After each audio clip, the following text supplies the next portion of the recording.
अं, जर देशामध्ये असा कायदा आहे की ब्ल्यू जीन्स कोणीही घालणार नाहीये आणि बंदी आहे ब्ल्यू जीन्स घालण्यावर.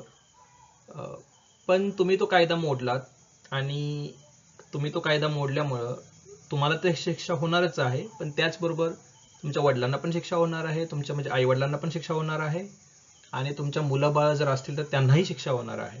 जर असं म्हणजे जर 3 जनरेशन्सना जर शिक्षा त्याची होणार असेल तर, किंवा तुम्हाला असाही कायदा असू शकतो की तुम्ही कोणतेही फॉरेन सॉंग्स, फॉरेन मूवीज, हॉलिवूडचे मूवीज वगैरे तुम्ही नाही बघू शकत, आणि जर तुम्ही तो जर कायदा मोडला तर असंच तुमच्या 3 जनरेशन्सना शिक्षा होईल. किंवा हाच एक प्रकारचा हेअरकट तुम्हाला करायला लागेल.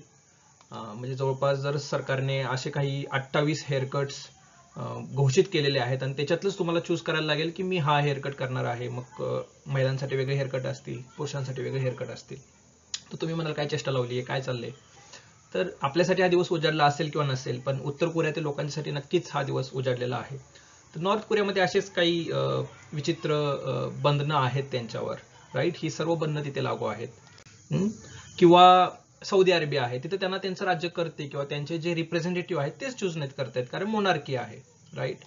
पण एखाद्या ठिकाणी जरी चूज करता येत असेल, जसं की उत्तर कोरिया मी म्हटलं, की तिथं तुम्हाला एकच लीडर आहे, त्यालाच मतदान करायला लागेल, किम जोंग उन, राईट. तुमच्याकडे कोणता दुसरा पर्यायच नाहीये. किंवा चायनामध्ये, चीनमध्ये कम्युनिस्ट पार्टी ऑफ चायना, या एकाच पार्टीला तुम्हाला मतदान करायला लागेल, दुसरी कुठली पार्टी अस्तित्वातच नाहीये, वन पार्टी स्टेट आहे. तर हे कोणत्या प्रकारचे फ्रीडम आहे? तर फ्रीडम नाहीच आहे. पण भारतासारखे बघा, तुम्ही एखाद्या बॅलेटवर गेलात तर प्रचंड ऑप्शन्स आहेत तुमच्याकडे, तुम्हाला पाहिजे ते लीडर तुम्हाला इथं चूज करायला मिळणार आहे. तर याला आपल्याला फ्रीडम म्हणता येईल आणि याला आपल्याला अनफ्रीडम म्हणता येईल. हा, पण याची गोष्ट वेगळी आहे, तुम्हाला ते चूज करण्याचं स्वातंत्र्य आहे, पण त्या सर्व व्यक्तींना एक समान फ्रीडम आहे का निवडून येण्याचं? त्याच्यातली काही बंधने असू शकतात. सर्वांच्याकडे समान रिसोर्सेस आहेत का प्रचार करण्यासाठी? तर मग ह्या पुढच्या गोष्टी आहेत, आपण याच्याकडे नंतर जाऊयात, राईट. किंवा सौदी अरेबियामध्ये 2018-19ला महिलांना ड्रायव्हिंग करण्याची संधी मिळाली, किंवा पुरुषांच्या विना इंडिपेंडेंटली प्रवास करण्याची संधी मिळाली. आधी त्यांना कोणाला तरी सोबत गार्डियन, पुरुष गार्डियन किंवा एखादा पुरुष मेंबर सोबत असणं बंधनकारक होतं, एकट्यानं प्रवास करता येत नव्हतं. किंवा तालिबानचा रूल आल्यानंतर अफगाणिस्तानमध्ये महिलांना आता शिक्षणाची संधीच नाही आहे, म्हणजे त्यांना they don't have right to pursue their education. तर हे सगळ्याला आपल्याला अनफ्रीडम म्हणता येईल. हे सगळं पारतंत्र्य आहे, हे स्वातंत्र्य नाही आहे, राईट. किंवा उत्तर कोरियाची जी राजधानी आहे, तिथे जर तुम्हाला राहायचं असेल तर आयदर तुम्ही खूप वेल्दी, खूप रिच पाहिजे, एखादा बिझनेसमॅन पाहिजे, अकॅडमिक खूपच तुम्ही काहीतरी कर्तृत्व गाजवलेला व्यक्ती असेल, तरच तुम्हाला ते परमिट घेऊन तिथे त्यातल्या राजधानीमध्ये राहायला मिळेल, राईट.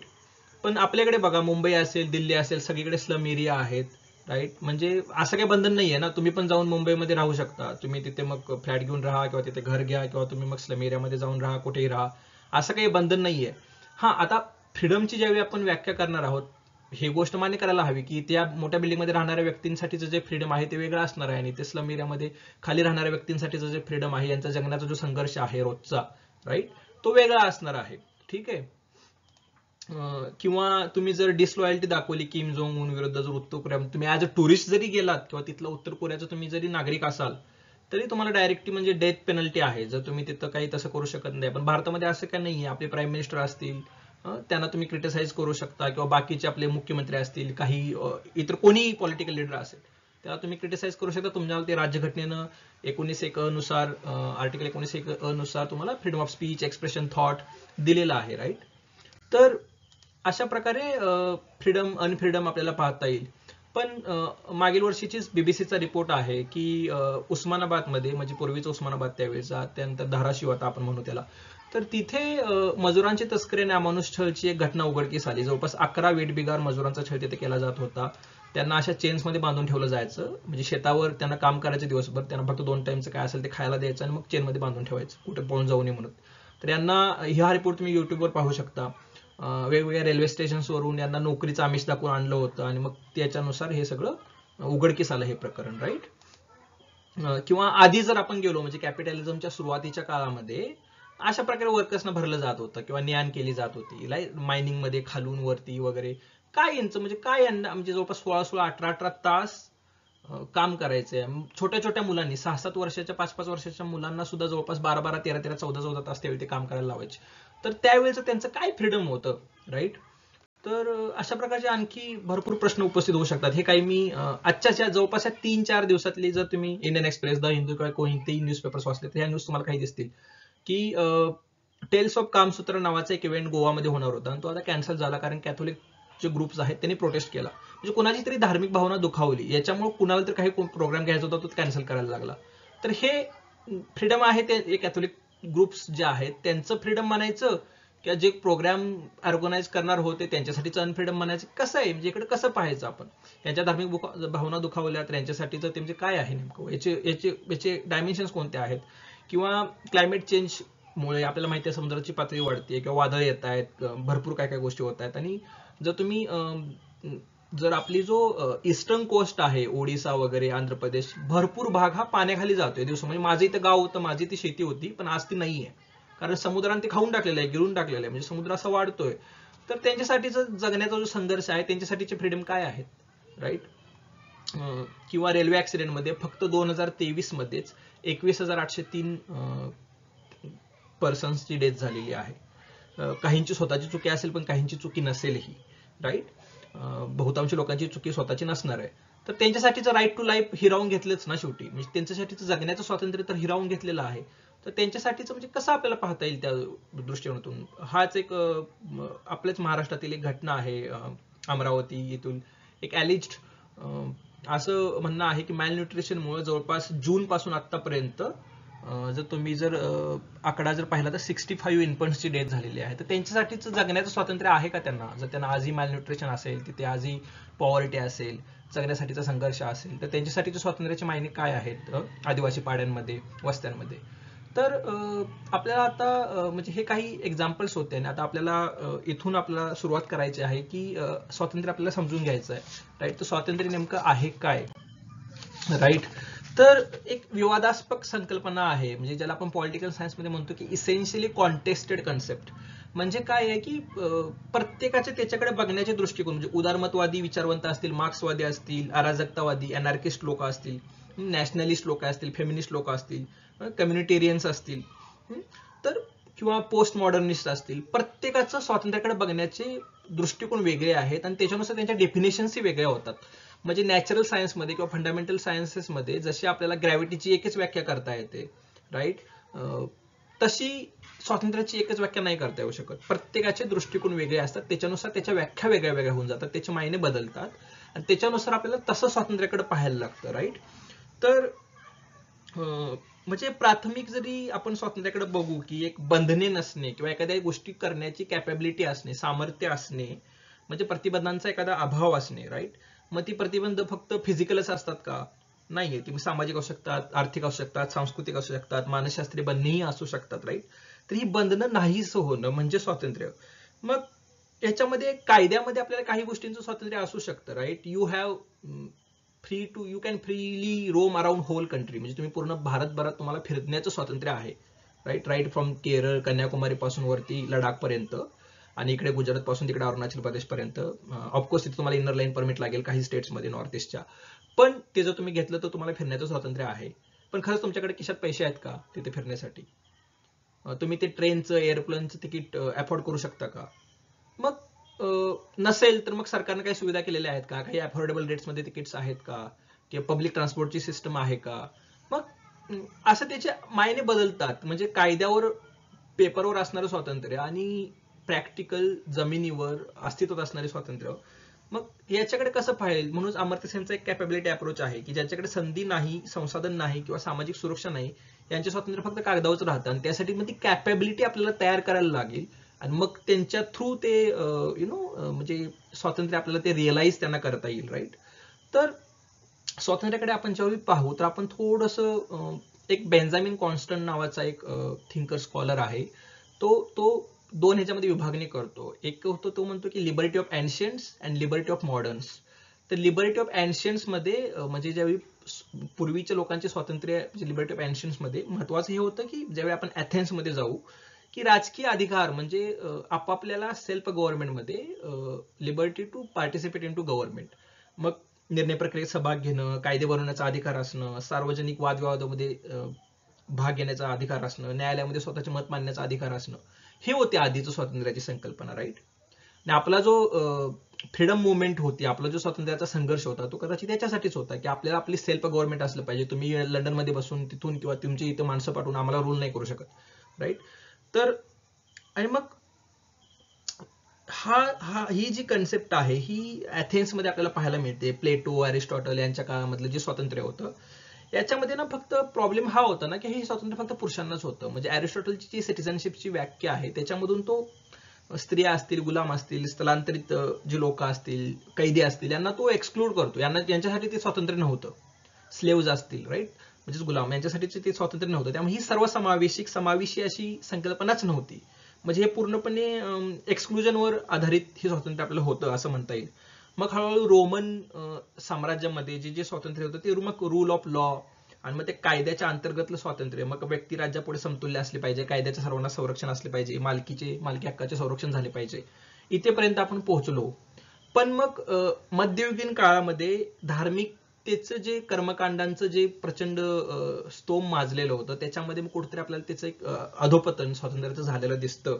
म्हणजे काही चांगल्या मुवमेंट्स असतील, भक्ती मुवमेंट असतील, मग तिथून मग इमॅन्सिपेशनसाठीचा प्रयत्न असेल, मानवी आत्म्याची मुक्ती वगैरे काही जरी असलं तरी ते जरी काही चांगले एलिमेंट्स असले तरी बहुतांशी जो पगडा राहिलेला आहे तो धर्माचा जो अशा कर्मकांडांचा राहिलेला होता की राजकीय स्वातंत्र्य किंवा इतकं गौण झालं. म्हणजे धार्मिक बंधनं खूप वाढली आणि मग तिथून मग रेनेसान्स, प्रबोधन काळ सुरू झाला, मग आणखी नवीन स्कॉलर्स, मग तिथून जर आपण बघितलं तर मग एक वैयक्तिक स्वातंत्र्याचा उदय झालेला आपल्याला दिसतो. तिथून जसं आपण पुढे जाऊ तसं मग हॉब्स, लॉक, रुसो हे जे वेगवेगळे विचारवंत आले, तिथे आपण जाऊयात आता की म्हणजे हे पुढं कसं झालं. तर म्हणजे स्वातंत्र्याला आपलं काय म्हणता येईल की स्वातंत्र्य is a property of will, free will. जसं फ्रेडरिक निश्चे म्हणतो की freedom is the will to be responsible for our self. मग आपल्याला आपण स्वतः रिस्पॉन्सिबल असणं हे कधी शक्य आहे, ज्यावेळी तुम्ही त्या व्यक्तीची डिग्निटी, त्याची जी रिस्पेक्ट आहे, सेल्फ रिस्पेक्ट, डिग्निटीला ज्यावेळी आपण महत्व देणार आहे. आणि ज्यावेळी आपण मात्र त्याची डिग्निटीच हिरावून घेतो, त्याचा सेल्फ रिस्पेक्ट, सेल्फ एस्टीम ज्यावेळी हिरावून घेतो, म्हणजे त्याला स्वातंत्र्य असत नाही ना. मग तुम्ही त्याच्या बाजूने निर्णय घेता, मग ह्याला काय समजते रे बाबा, तुला काय समजत नाही, तू काय शिकलेला नाहीस किंवा तुला काय समजत नाहीये. मग त्याच उद्देशानं मग रेसिझम किंवा मग व्हाईट मॅन्स बर्डन किंवा मग तिथून सगळं ते चालू होतं, राईट. तर able to exercise choice and enjoy privileges. तर या प्रकारे मग स्वातंत्र्याकडे आपल्याला पाहायला पाहिजे. म्हणजे सुरुवातीच्या काळातले जे आपल्याला स्वातंत्र्य म्हणता येईल की ability to think and act as one wishes, right. मग ह्याचा ही जो मॉडर्न फ्रीडम आहे याचा कॉन्टेक्स्ट काय आहे, याचं बॅकग्राऊंड काय आहे, राईट. तर जो फ्युडलिझम, सामंतशाही आपण म्हणू किंवा ॲब्सोल्युटिझम असेल, ॲरिस्टोक्रसी असेल, राईट. तर याच्यामध्ये जी सोशल पोझिशन्स तुमची होती ना ती तुमच्या बर्थच्या बेसिसवर, म्हणजे ऍक्सिडेंट ऑफ बर्थ, म्हणजे बर्थ काय कोण ठरवून घेत नाही ना या ठराविक ह्याच्यामध्ये. त्यामुळे ठराविक कास्ट, ठराविक धर्म, ठराविक रिजन याच्यानुसार तुमच्या जन्माच्या आधारावर ठरवली जात होती तुमची पोझिशन, त्याच्यानुसार तुम्हाला राईट्स मिळत होते, राईट. त्यामुळे एखाद्या फ्युडल लॉर्डचा, राजाचा मुलगा असेल तर त्याचे हक्क, त्याचे अधिकार वेगळे, आणि एखाद्या गुलामाचा मुलगा असेल तर त्याचे हक्क, त्याचे अधिकार वेगळे. तर याला कुठेतरी ब्रेक करण्याच्या ह्याच्यातून आपल्याला आधुनिक व्यक्ती स्वातंत्र्याचा उदय झालेला दिसतो. आणि मग महत्वाचं म्हणजे हॉब्स वगैरे हे सगळे थिंकर्स तिथे इम्पॉर्टंट बनून जातात, राईट. तर आपण बेंजामिन कॉन्स्टंटची लिबर्टी ऑफ एन्शियंट्स म्हणजे सेल्फ गव्हर्नमेंट आणि लिबर्टी ऑफ मॉडर्न्स म्हणजे नॉन इंटरफिरन्स, आता आपण नॉन इंटरफिरन्स बाबत बोलतो आहेत, राईट. तर इझाया बर्लिनची जी टू कन्सेप्ट ऑफ लिबर्टी आहे, पॉझिटिव्ह आणि निगेटिव्ह, ती आपण नक्की एकदम ब्रॉडमध्ये नंतर पाहणार आहोत, राईट. तर इथून जे हे झालेलं आपल्याला दिसून येतं की थॉमस हॉब्स, आता थॉमस हॉब्स म्हणजे जर आपण त्याच्या काळामध्ये गेलं तर सिव्हिल वॉर सुरू होतं आणि कुणाच्या जगण्याची काहीच गॅरंटी नव्हती, राईट. सिव्हिल वॉरमध्ये काय असतं, कोणी कुणालाही मारतो, जो ताकदवान आहे, ज्याच्याकडे बलाढ्य आहे, ज्याच्याकडे शस्त्र आहेत वगैरे वगैरे, तो म्हणजे तो जुलूम करणार, तो मारणार, तो आपल्याला पाहिजे तसं जमीन गळबवणार, काही करणार. तर त्या सिव्हिल वॉरच्या काळामध्ये मी आज उद्या म्हणजे उद्याचा दिवस पाहिल का नाही किंवा उद्याचा तास, नंतरचा तास मी पाहिल का नाही हेच मला माहिती नाही, अशा ह्याच्यामध्ये थॉमस हॉब्स घडलेला आहे, वाढलेला आहे. त्यामुळे थॉमस हॉब्सचे जे रायटिंग आहे ना, त्याचं लिवायतन हा फेमस त्यानं लिहिलेला एक ग्रंथ म्हणता येईल. आणि त्याच्यामध्ये तो एक ऍब्सोल्युटिस्ट स्टेट असायला पाहिजे असं म्हणतो. कारण ज्यावेळी ऍब्सोल्युट स्टेट असेल आणि ज्यावेळी आपण आपले सर्व हक्क त्याला देऊ, आपले सर्व अधिकार आपण सोडून देऊ आणि त्याच्याकडे देऊ, आणि त्याचं काम आहे सगळ्यांना प्रोटेक्ट करणं, कायद्याचं राज्य प्रस्थापित करणं, आणि तेव्हाच कुठेतरी त्या स्टेट ऑफ नेचर मधून आपण बाहेर येऊ. आणि मग तर individuals are free to act in all areas where the sovereign is not prescribe to rule or law. म्हणजे जिथं कायदा नाही ना तिथे स्वातंत्र्य आहे. म्हणजे एक प्रकारे हो कसा बघतो की जे काही तुम्हाला राज्यानं हे करू नका म्हणून सांगितले ना, तर तुम्ही तेवढं सगळं करू शकता. म्हणजे अशा प्रकारचं जे हॉब, म्हणजे स्वातंत्र्य म्हणजे काय म्हणेल की आपल्याला बाह्य अडथळ्यांचा अभाव हॉबसाठी, राईट. त्यामुळं मनुष्य स्वार्थी असल्यामुळे सुरक्षेसाठी सार्वभौमत्व एक राज्य असणं आवश्यक आहे. कारण प्रत्येक जण ग्रीडी आहे, स्वार्थी आहे, तो स्वतःच इंटरेस्ट पाहणार आहे, आणि स्वतःच इंटरेस्ट पाहिल्यामुळे दुसऱ्यांचं स्वातंत्र्य ते हिरावून घेऊ शकतो. म्हणजे एक्झाम्पल जर द्यायचं झालं तर मला एखाद्या ठिकाणी लवकर पोहोचायचं आहे आणि मी मग 80च्या स्पीडनं गाडी चालवून चालेल का? मी जर 80च्या स्पीडनं गाडी चालवायला लागलो कसेही, आणि कोणाचा जर ऍक्सिडेंट झाला तर एखाद्याचं तो जाईल ना, त्याचं जगण्याचं स्वातंत्र्य मी हिरावून घेणार आहे ना. त्याच्यामुळे कुठेतरी नियम असायला पाहिजेत, कायदे असायला पाहिजेत, आणि मग त्याच्यानुसारच कायद्याच्या अंतर्गत जे काही आहे म्हणजे कायदा.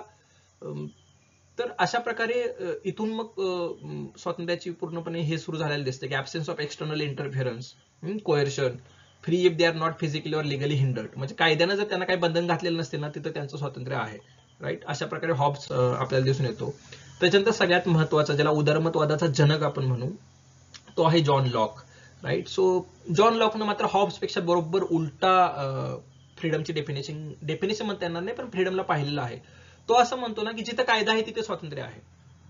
म्हणजे याला आपण आज, म्हणजे आपल्याला आज हेच दिसतं ना की संविधान आहे म्हणून तर आपल्याला सगळे हक्क आहेत, आपल्याला स्वातंत्र्य आहे. जर संविधान कायदाच नसतं तर आपल्याला कुठलेच हक्क, कुठले स्वातंत्र्य नसतं, राईट. तर असं लॉक स्वातंत्र्याकडे पाहतो. याचं कारण हा आहे कारण लॉकचा जो पूर्ण काळ आहे ना, तो ग्लोरियस रिव्होल्युशन, म्हणजे ब्रिटनमध्ये मोनार्की जाऊन ज्यावेळी पार्लिमेंटरी सिस्टम इस्टॅब्लिश झाली आणि ते शांततेत झालं सगळं ट्रान्सफॉर्मेशन. तिथे कुठलाही दंगा नव्हता, कुठले राईट्स नव्हते, कुठलाही वॉर सुरू नव्हतं. त्याच्यामुळे हेचं जे ह्युमन नेचरचं म्हणजे हॉब जसं म्हणतो ना की ह्युमन ग्रीडी, सेल्फिश आणि असा आहे आणि तो स्वार्थी आहे, तसं लॉक नाही पाहत. लॉक म्हणतो की ह्युमन नेचर मॉरल आहे, तो एक रॅशनल आहे, त्याच्याकडे कॅपॅसिटी आहे विचार करण्याची, आणि तो चांगला म्हणजे इसेन्शियली गुड नेचर आहे ह्युमनचं. तो कोऑपरेट करतो, तो एकमेकांना मदत करतो. त्यामुळे असं काही सेल्फिश ग्रीडी एवढंच नाही आहे ह्युमन नेचर. त्या अँगलनं मग लॉक विचार मांडतो की लाईफ, लिबर्टी, प्रॉपर्टी हे इनएलिएनेबल नॅचरल राईट्स आहेत आणि त्यांना तुम्ही दूर करू नाही शकत. So freedom under established law, minimal state, स्टेटचं रोल हा खूप कमी असला पाहिजे, फक्त लॉ अँड ऑर्डर मेंटेन करणं, बाकीचे लोक आपल्या बघून घेतील, राईट. तर इकॉनॉमिक फ्रीडम वगैरे वगैरे. इथून लॉक नैसर्गिक हक्क आणि मग हे सगळ्या गोष्टी मांडतो.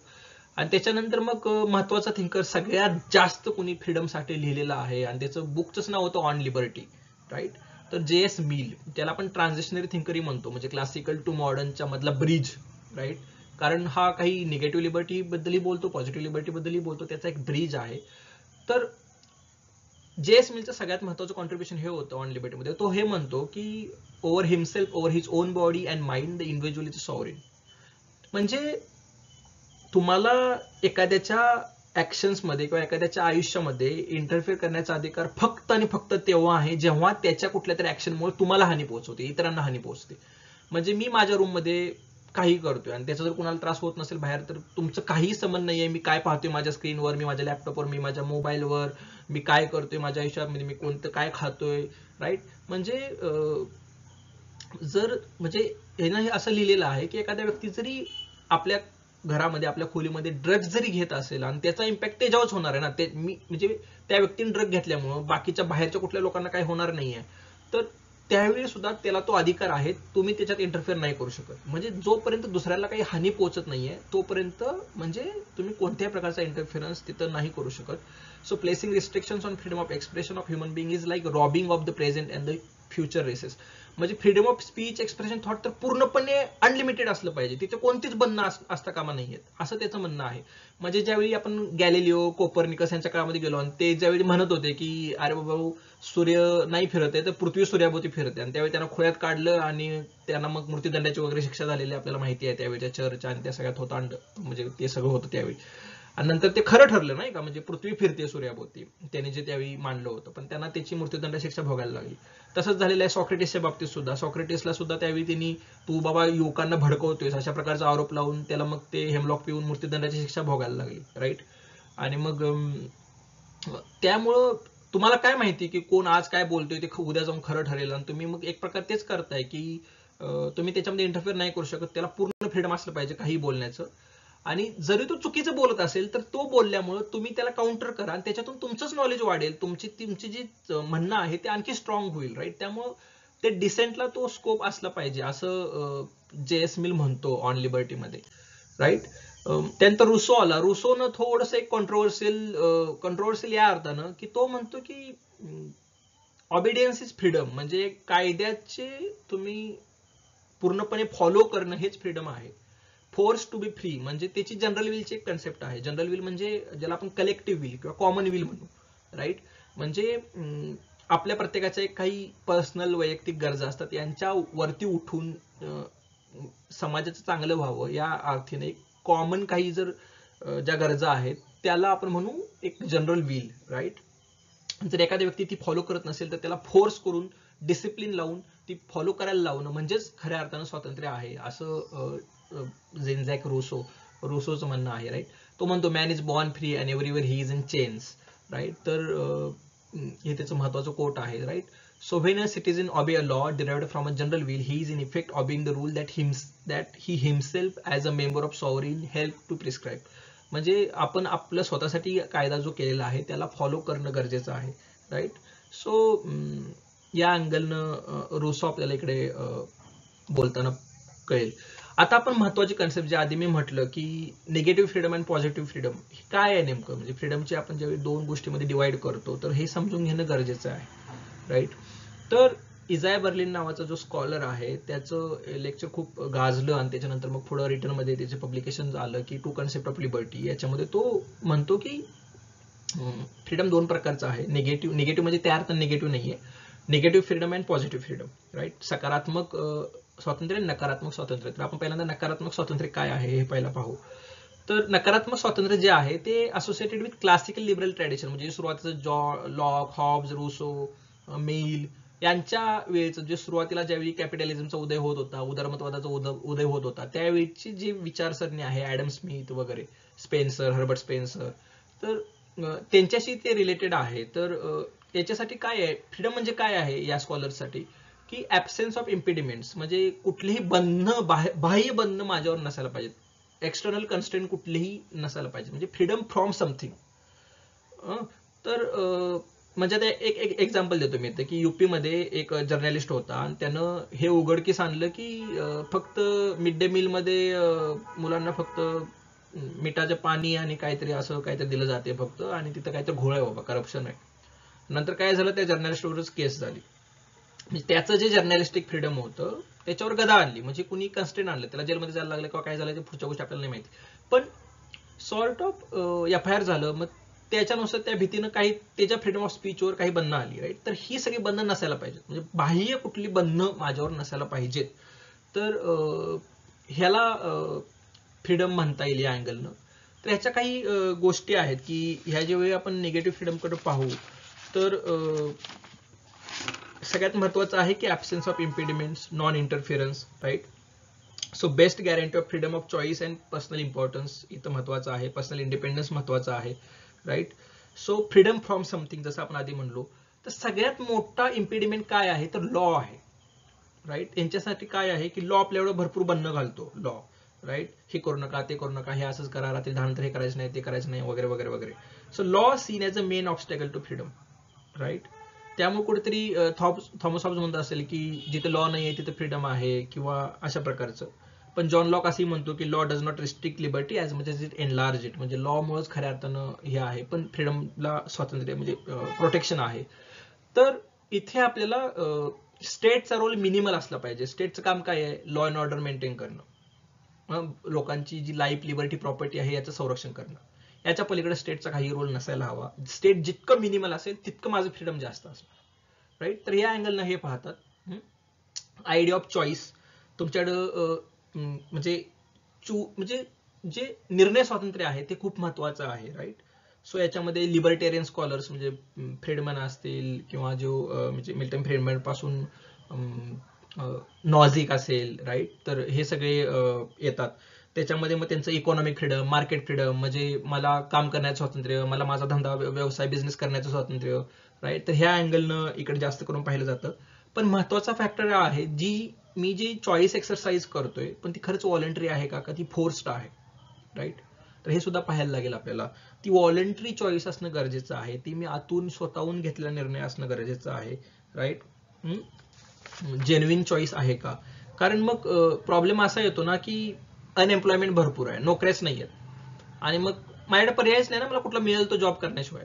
भले तो मग 10-15,000 12,000, आता MIDC मध्ये किती किती किती पगार आहेत लोकांचे, आणि तेही परमनंट काम नाही मिळते लोकांना, राईट. किंवा काही काही म्हणजे अगदी 9, 10, 12 लय तर लय 18, 20, 25 अशाच अशाच हजार रुपयांवर लोकांना काम करायला लागतं. तर म्हणजे अनएम्प्लॉयमेंट जर भरपूर असेल तर मला जो मिळेल तो जॉब करण्याशिवाय पर्यायच नाही ना, तर मी जगणार कसा, राईट. किंवा मोस्ट अवेलेबल जॉब्स जे आहेत ते पोअरली पेड असतील तर माझ्या चॉईस असण्याचा फायदा तरी काय आहे, कारण सगळीकडे त्याच प्रकारचे पोअरली पेडच जॉब असणार आहेत. तर इथे हे प्रॉब्लेमॅटिक होऊन जातं, राईट. ती चॉईस खरंच रिअल आहे का हे पाहणं गरजेचं आहे, राईट. नाहीतर मग आपल्याला पर्यायच नाही ना, मग ते वेज स्लेव्हरी म्हणता येईल त्याला, राईट. तिसरा महत्वाचा मुद्दा आहे की लिंक्ड टू आयडिया प्रायव्हसी. तर हे सगळे जे क्लासिकल लिबरल स्कॉलर्स आहेत किंवा लिबर्टेरियन स्कॉलर्स आहेत, त्यांच्यासाठी ते काय करतात, डिस्टिंक्शन करतात पब्लिक आणि प्रायव्हेट मध्ये. सो पब्लिक लाईफ म्हणजे काय आहे, मी जे बाहेर येऊन तुमच्याशी मी आता जे बोलतोय, किंवा मी संसदेमध्ये सभा घेतला, मी बाहेर प्रोटेस्ट करायला गेलो, किंवा मी बाहेर जॉब करतोय, हे सगळं पब्लिक लाईफ आहे. प्रायव्हेट मी माझ्या फॅमिली लाईफ, जी पर्सनल रिलेशन्स असतील याच्यामधली जी लाईफ आहे ती पर्सनल प्रायव्हेट लाईफ आहे. आणि जर प्रायव्हेट लाईफमध्ये स्टेटनं जर इंटरफेअर केला तर state is infringing on my liberties. तर तिथे स्टेटनं काही त्याचा संबंधच नाही, तिथं त्यांना इंटरफेअर करायचंच नाहीये, राईट. तर या प्रकारचं distinction between private and public, आणि स्टेटनं प्रायव्हेट लाईफमध्ये अजिबात इंटरफेअर करायचं नाहीये. याला फेमिनिस्ट लोक मस्तपैकी क्रिटिसाइज करतील, कारण त्यांचं म्हणणं असं आहे ना की सगळ्यात जास्त जे NCRBचा जर डाटा काढला आणि जो महिलांचे जे रेप्स असतील किंवा ज्यांचे जे डोमेस्टिक व्हायलन्स असेल ते सगळ्यात जास्त कुठं होते, जो आपल्याला ओळखणारे आपल्या आजूबाजूचे आपल्या घरातील म्हणजे काही लोकांच्याकडून हेच जास्त प्रमाण असतं, राईट. किंवा तुम्ही काही मूवीज पाहिला असेल, हायवे मूवीज जो आला आलिया भट्टचा, त्याच्यामध्ये जर पाहिला असेल, किंवा म्हणजे जे सगळ्यात जास्त शोषण जे आहे, सगळ्यात जास्त शोषण कुठं होते, आपल्या घरामध्येच होते. म्हणजे आपली आई असेल तर ती सकाळी अगदी 6 पासून रात्री 10-10:30 पर्यंत कंटिन्युअसली काही ना काही कामामध्ये, त्यांना त्यांचं कुठलं मोबदला पण मिळत नाही. तर हे जे शोषण आहे, त्यांना जर ते शोषण वाटत नसलं तर ते शोषण आहे, राईट. तर इथेच अनफ्रीडम आहे. मग ते पॅट्रिआर्कल सोसायटीमध्ये त्यांच्या प्रत्येक गोष्टीवर बंधनं आहे, त्यांनी काय घालावं काय नाही घालावं, कधी बाहेर पडावं कधी नाही बाहेर पडू. तर ह्या सगळ्या गोष्टी आपल्याला कुठेतरी बघायला लागतील, राईट. यांच्या जर ह्याच्यानुसार गेलं तर चौथा महत्वाचा पॉईंट हा आहे की based on conception of human individual and rationality. तर हे मी जसं आधी म्हटलं की प्रत्येक व्यक्तीला रॅशनल समजणं म्हणजे काय, की त्याच्याकडे तार्किक विचार करण्याची क्षमता आहे आणि तो स्वतः ठरवू शकतो ना त्याची काय इंटरेस्ट आहे, त्याच्या काय गरजा आहेत. तुम्ही नाही वरून लादू शकत त्याच्यावर त्याच्या काय गरजा आहेत. तर ज्यावेळी आपण हे ऍक्सेप्ट करणार आहे तेव्हाच आपण त्याच्या ओपिनियन्सला किंमत देणार आहे, त्याच्या डिसिजन्सला आपण किंमत देणार आहे, त्याला रिस्पेक्ट करणार आहे, आणि तेव्हाच त्याला तो फ्रीडम एक्सरसाइज करू शकणार आहे. त्याच्यामुळं हे जे महत्वाचं काय आहे की फ्री फ्रॉम इंटरफिरन्स, कोएर्शन, इव्हन गायडन्सही त्याला करण्याची गरज नाहीये. तो आपल्या चुकातून शिकेल ना. म्हणजे if they make mistake, if they are in position to learn from their mistakes, then self development ही कधीही इम्पोज नाही करता येऊ शकत वरून, ती आतून व्हायला हवी, right. So self development can never be imposed, it can only arise through voluntary actions, right. So trust on their capabilities, trust on their decision making capacity, abilities. तर या प्रकारे आपल्याला निगेटिव्ह फ्रीडमकडे पाहता येईल, राईट. तर जसं म्हणलं मी, हायेक जो लिबर्टेरियन्स आहेत तर त्यांच्यासाठी स्टेट इंटरव्हेन्शन, कलेक्टिव्हिजम हे सगळे मॉडर्न फॉर्म्स आहेत अनफ्रीडमचे, राईट. ह्याच्यामुळे लिबर्टीचं पूर्ण इरोजन होतंय. त्याचं जो फेमस बुक होतं रोड टू सर्फडम नावाचं, हायेकचं, राईट. नॉझिकचं सुद्धा तो म्हणतो की जे टॅक्सेशन आहे ना, टॅक्स म्हणजे इज लाईक अ स्लेव्हरी. म्हणजे माझ्या कष्टानं कमवलेल्या पैशातून, कष्ट माहित नाही किती आहेत पण सरकार टॅक्स कसं घेते, म्हणजे ते स्लेव्हरी आहे. म्हणजे माझं भरपूर उत्पन्न कोणतरी काढून देते, म्हणजे मी वेट बिकार सारखं काम करतोय. असं नॉझिक वगैरे यांचं जे सगळं लिबर्टेरियन्स स्कॉलर्स असतील त्यांचं म्हणणं आहे की पूर्णपणे इकॉनॉमिक फ्रीडम असायला पाहिजे वगैरे वगैरे वगैरे. त्या अनार्किस्ट आणि युट्यामध्ये नॉझिक असं म्हणतो, right. All inequalities of wealth and power are the product of individual differences. In talents and efforts. म्हणजे गरीब आहे तो लेझी असल्यामुळे तो काही काम करत नाही, प्रोक्रॅस्टिनेट करतोय, त्याच्यामुळे तो गरीब आहे. त्याच्यामध्ये काही सरकारनं मध्ये इंटरफेअर करण्याची काही गरज नाहीये. जो काम करतोय, जो हार्ड वर्किंग आहे आणि तो श्रीमंत आहे वगैरे तो वगैरे वगैरे. पण मायनिंग मध्ये जे काम करतायत, कोळशाच्या खाणीमध्ये काम करतायत, ते तर 8-8, 9-9, 12-12 तास काम करतायत. ते काही हार्ड वर्किंग नाही आहेत का? ते काही लेझी आहेत का? पण ते गरीब आहेत आजही. तर असं आपण क्रिटिसाइज करायला पाहिजे, क्वेश्चन करायला पाहिजे, राईट. पण यांचे आर्ग्युमेंट मला तुम्हाला सांगण्याचा उद्देश होता इथे, राईट. तर बर्लिन ही निगेटिव्ह लिबर्टीला कुठेतरी प्राधान्य देतो. त्याच्यामध्ये निगेटिव्ह लिबर्टी त्याची काय आहे हे आपण आताच मागच्या स्लाइडमध्ये पाहिलेलं आहे, राईट. तर याचे काही एक्झाम्पल्स पाहू, कारण एक्झाम्पल्स बघितल्यानंतरच आपल्याला ते समजण्याला किंवा लक्षात राहायला सोपं पडतं, राईट. तर निगेटिव्ह फ्रीडम मध्ये आपण काय पाहिलं की फ्रीडम फ्रॉम समथिंग, राईट. जसं फ्रीडम ऑफ स्पीच माझ्याकडे आहे, तर फ्रीडम फ्रॉम स्टेट सेन्सॉरशिप और प्रोसिक्युशन, म्हणजे स्टेट मला सेन्सॉर नाही करायला पाहिजे.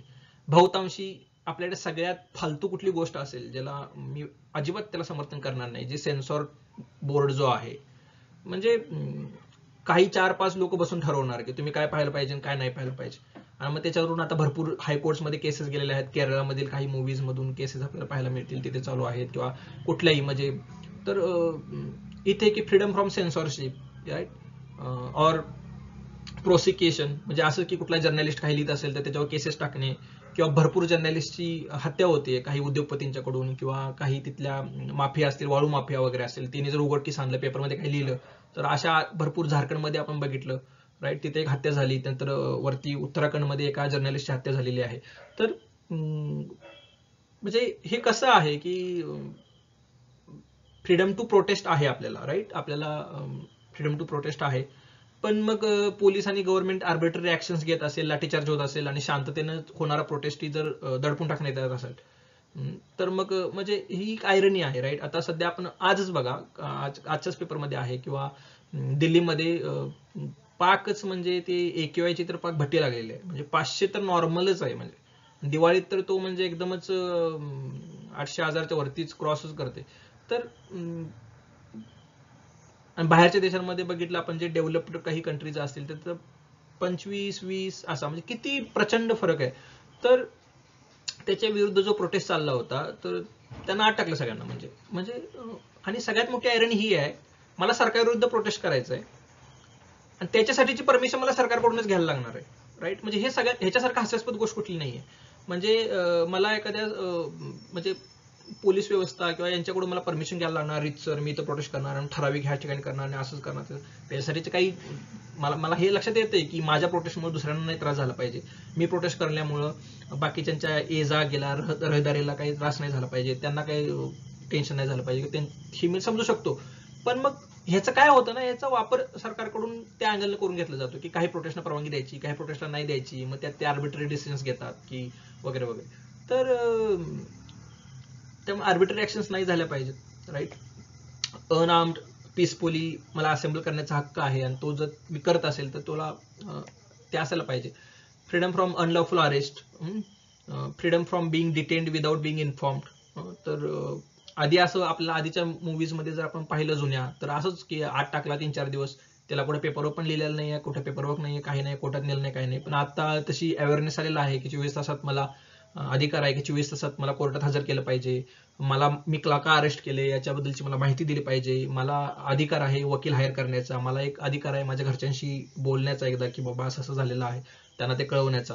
तर अनलॉफुल अरेस्ट नसायला पाहिजे, राईट. तर फ्रीडम फ्रॉम फोर्स लेबर, जसं आपण आता धाराशिव मधला उदाहरण बघितलं, राईट, की वेठबिगारी होती, 11 जणांना सोडवण्यात पोलिसांना यश आलं, पण ते झालंच का, राईट. तर हे फोर्स लेबर म्हणजे असायला नाही पाहिजे. तर राईट टू प्रायव्हसी आहे आपल्याला, पण त्यामुळं फ्रीडम फ्रॉम स्टेट और प्रायव्हेट सर्व्हिलन्स, आता माहिती आहे ना, सर्व्हिलन्स कॅपिटलिझम नावाचे एक कन्सेप्ट आहे. आपण जे काही पाहतो, तुम्ही सहज जर बघितलं तर आपण कॉलवर आहे आणि आपण एखाद्या गोष्टीविषयी बोलतोय. आपण जर एखादं प्रोडक्ट विषयी बोललो, एसी, आपल्या कॉलमध्ये सतत एसी काहीतरी आलं, तर तुम्हाला त्या ऍड दिसतील एसीच्या, किंवा एखाद्या बाईक किंवा असं काहीतरी आलं तर तुम्हाला त्या बाईक्सच्या ऍड दिसतात. म्हणजे कुठंतरी आपल्यावर लक्ष ठेवलं जातंय, किंवा तुम्ही जर एखादी गोष्ट सर्च केली तर 30 प्रोडक्ट्सचे ऍड्स तुम्हाला दिसतील, तुम्ही हे पहा, राईट. त्याच्यामुळे आपली सर्च हिस्ट्री असेल किंवा आपल्या जे काही गोष्टी आहेत ना, याच्यावर कुठंतरी पाळत ठेवून हे कॅपिटलिस्ट जे काही मोठ्या मोठ्या मल्टीनॅशनल कंपनीज म्हणू आपण यांना, हे आपल्या गुगल वगैरे फेसबुक वगैरे हे आपला डाटा विकतात अक्षरशः, आणि मग त्याचा फायदा म्हणजे सर्व्हिलन्स कॅपिटलिझमच म्हणता येईल राईट. कंपन्या ज्या आहेत त्या वापरकर्त्यांचा डेटा आपण जो काही वापर करतोय ना याचं ते विश्लेषण करतात राईट, आणि मग आपल्या इच्छा, आपल्या निवड, आपले राजकीय निर्णय यांच्यावरती मग प्रभाव, म्हणजे अमेरिकनचं ते उदाहरण आहे ना की जो आधीच्या निवडणुकीमध्ये रशियातील काही कंपन्यांनी तिथं कसा इन्फ्लुएन्स केला राईट.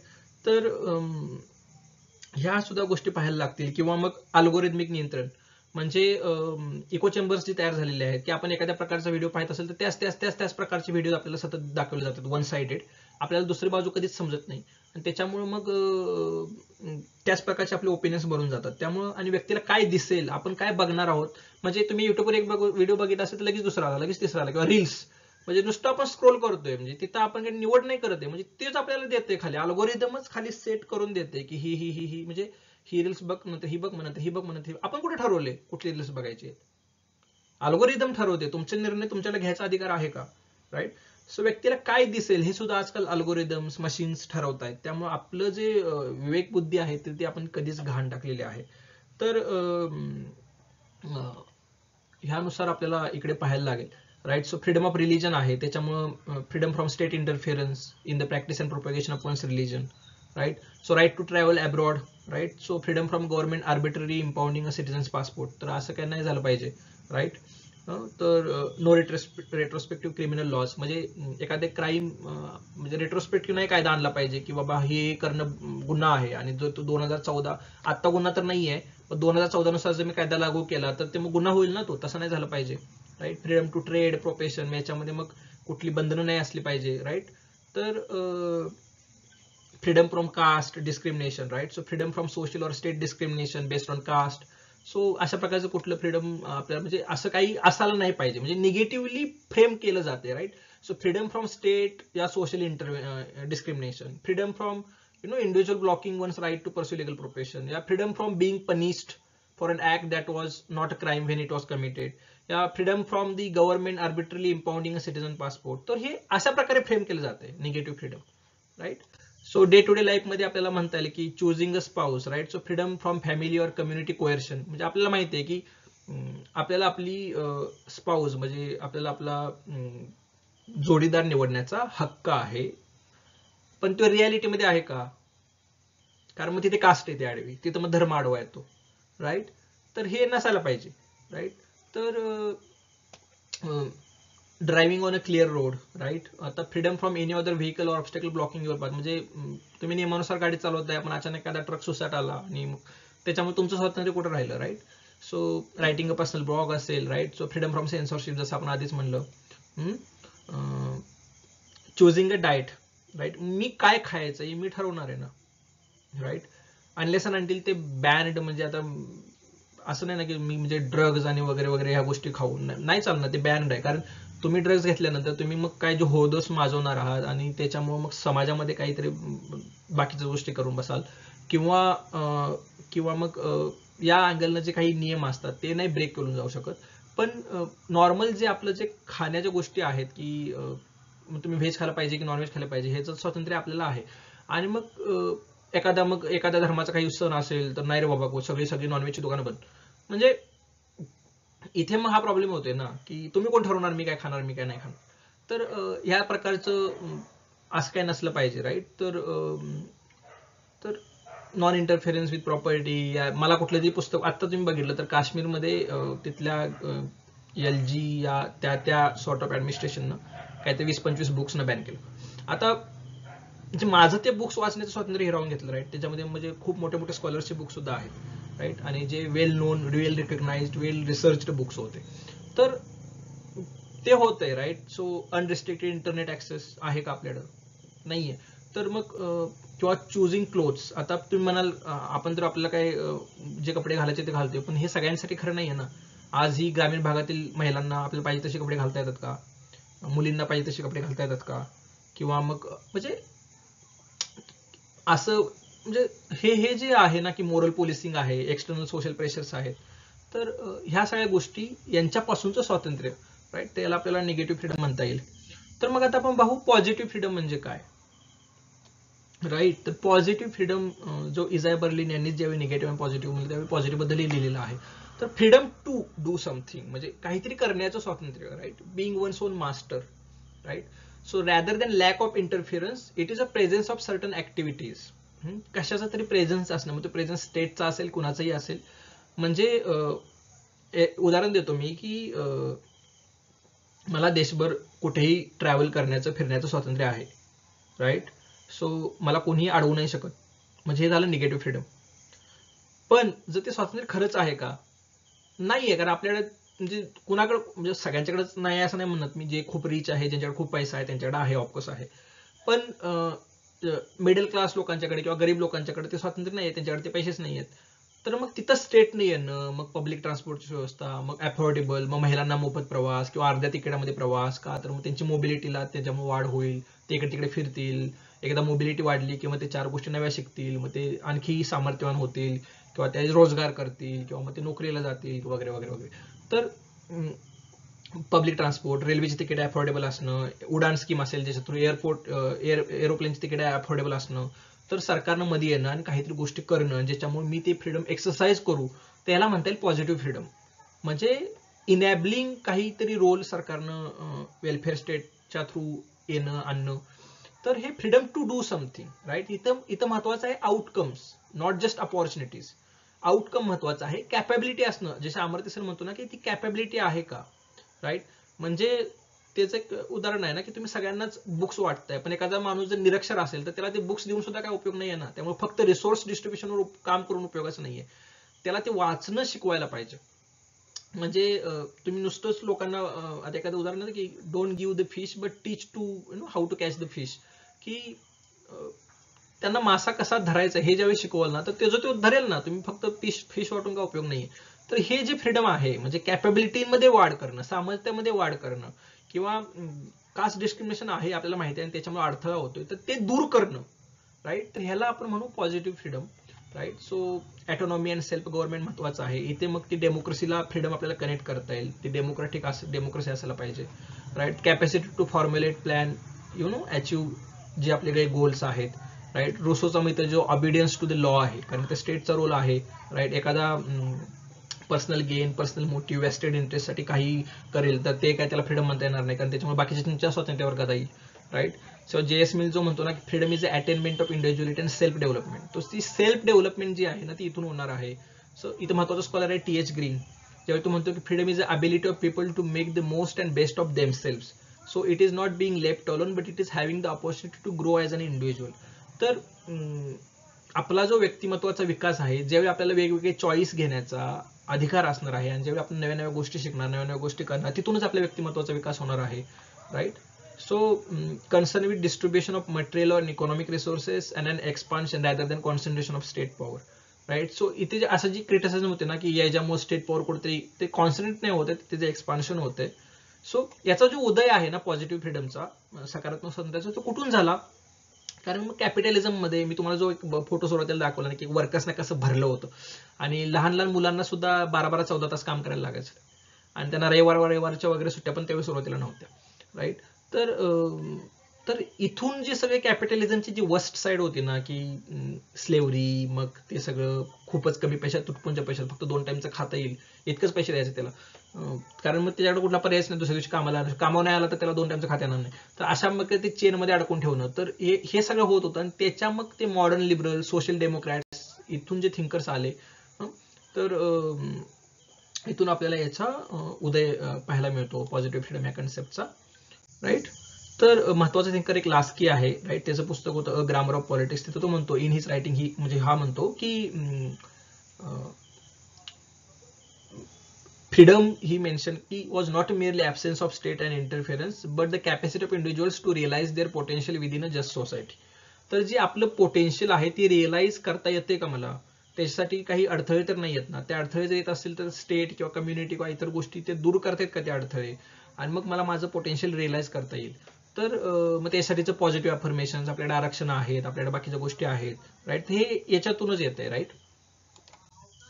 तर पॉझिटिव्ह फ्रीडम मध्ये मग ग्रीन्सची जी कन्सेप्ट होती, freedom is not a negative, freedom does not constitute absence or restriction of compulsion. So ग्रीनसाठी जे फ्रीडम आहे ते पॉझिटिव्ह आहे, doing or enjoying something worth doing असं तो म्हणतो, राईट. तर चार्ल्स टेलर जो आहे तोही कम्युनिटेरियन स्कॉलर आहे, तोही म्हणतो की म्हणजे फ्रीडम हे एक्सरसाइज कन्सेप्ट आहे, पॉझिटिव्ह लिबर्टी आहे, right. So freedom is a inclusive आहे, सेल्फ रिअलायझेशन आहे त्याच्यासाठी सुद्धा, राईट.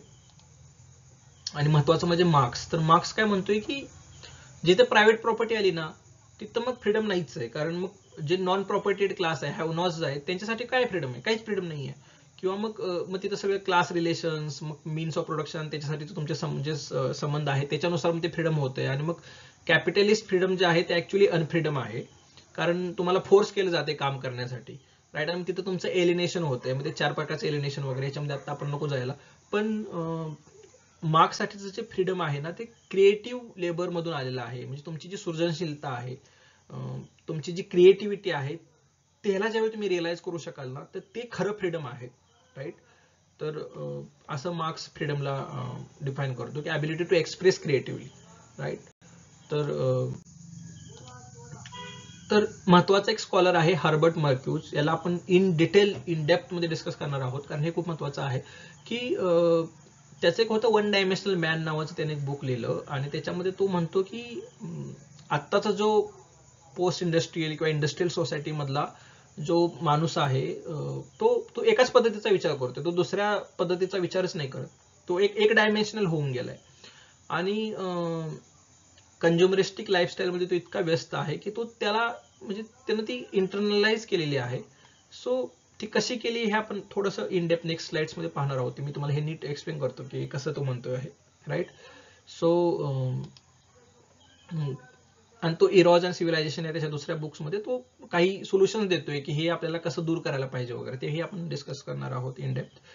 सो सीबी मॅकफर्सनसाठी तोही क्रिएटिव्ह फ्रीडम, पॉझिटिव्ह फ्रीडमच्या अँगलनं बोलतोय, राईट. सो क्रिएटिव्ह फॅकल्टीज आपल्याकडे आहेत का, विचार करण्यास स्वातंत्र्य, रिअल फ्रीडम असलं पाहिजे, फ्रीडम एक्सट्रॅक्टिव्ह नसलं पाहिजे, ते म्हणजे पॉझिटिव्ह असलं पाहिजे. Developmental problem, freedom as a development, म्हणजे स्वतःची डेव्हलपमेंट करण्यासाठी, स्वतःचे ह्युमन पोटेन्शियल्स जे आहेत त्याला रिअलाइज करण्यासाठी, जे सेल्फ अपॉइंटेड गोल्स असतील, राईट, तर ती कशी आपल्याला साध्य करता येईल त्याच्यासाठीच्या गोष्टी जे आपल्याला करण्याचा जर हक्क असेल तर ते फ्रीडम आहे सीबी मॅकफर्सनसाठी, राईट. तर पॉझिटिव्ह फ्रीडम्सची एक्झाम्पल काय म्हणता येईल की आता राईट टू एज्युकेशन आहे, right. So freedom to develop intellectually, right. जो आपल्याकडे 21A जो घटनेतलं जे आर्टिकल 21A आहे त्याच्यानुसार राईट टू एज्युकेशन आहे, तर त्याला पॉझिटिव्ह फ्रीडम म्हणता येईल. राईट टू लाईव्हलीहूड म्हणजे ओल्गा टेलिस केसमध्ये freedom to earn a living, right. तर इथून जे किंवा मनरेगा आहे त्याच्यानुसार लोकांना जाण्याचा, काम करण्याचा हक्क आहे, त्याच्यातून त्यांना रोजगार मिळतो, त्यांची घरं चालतात. राईट टू लाईव्हलीहूड आहे. अफर्मेटिव्ह ऍक्शन रिझर्वेशन आहे, कारण जसं आत्ताच्या त्या वादामध्ये आपण नको जायलात की पण सुप्रीम कोर्टचे जे कालच रिटायर झाले त्यांचं एक हे होतं की कलेक्टरचा मुलगा आणि जे ऍग्रिकल्चर लेबरर आहे त्याचा मुलगा विदिन एसटी कम्युनिटी, त्यांना तुम्ही एकाच लेन्समध्ये नाही पाहू शकत, त्याच्यामध्ये बाकीच्या गोष्टी भरपूर असतील, पण ते एक डायमेन्शन आहे, राईट. तर त्याच्यानंतर मग पब्लिक हेल्थ केअर असेल आपल्याकडे, राईट. आपल्याकडे आयुष्यमान भारत कार्ड आहेत, आपल्याकडे सगळ्या प्राथमिक आरोग्य केंद्रांमध्ये आता मोफत उपचार आहेत. आधी आपल्याकडे ज्योतिबा फुले जी योजना होती त्याच्या थ्रू मोफत उपचार होत होते, आता आयुष्यमान भारत मधून होत आहेत. किंवा एल्डर्सली लोकांसाठी काही पेन्शन्स असतील, योजना असतील, तर हे सगळं जे आहे ते स्टेट तर इनॅबलच करते ना तुम्हाला, तुमच्या आरोग्याची काळजी घेते. आता ह्या सगळ्या गोष्टी पब्लिक हेल्थ केअर जे आहे, राईट. आशा वर्कर्स आहेत आपल्याकडं, अंगणवाडी वर्कर्स आहेत, तिथं ज्या सगळ्या गोष्टी होतात. फूड सिक्युरिटीचा जो कायदा आला 2013ला NFSA, त्याच्या थ्रू जे आज राशनचं धान्य मिळते त्याच्या थ्रू म्हणजे पॉवर्टी पासून किंवा माल न्यूट्रिशन, हंगर पासून तुम्हाला स्वातंत्र्य मिळते, राईट. तर राईट टू क्लीन एन्व्हायरमेंट, आता हेच तर मग सगळा वाद आहे ना. दिल्लीमध्ये जे पोल्युशन होत आहे किंवा आपल्याकडे जे खाण्यामध्ये अडल्ट्रेट सगळं भेसळ आहे, प्रोडक्ट्समध्ये भेसळ आहे, तुपामध्ये वगैरे दुधामध्ये भेसळ असेल, काय असेल, तर हे सगळं नसायला पाहिजे. तर चांगलं एन्व्हायरमेंट मिळालं पाहिजे, चांगलं खायला मिळालं पाहिजे.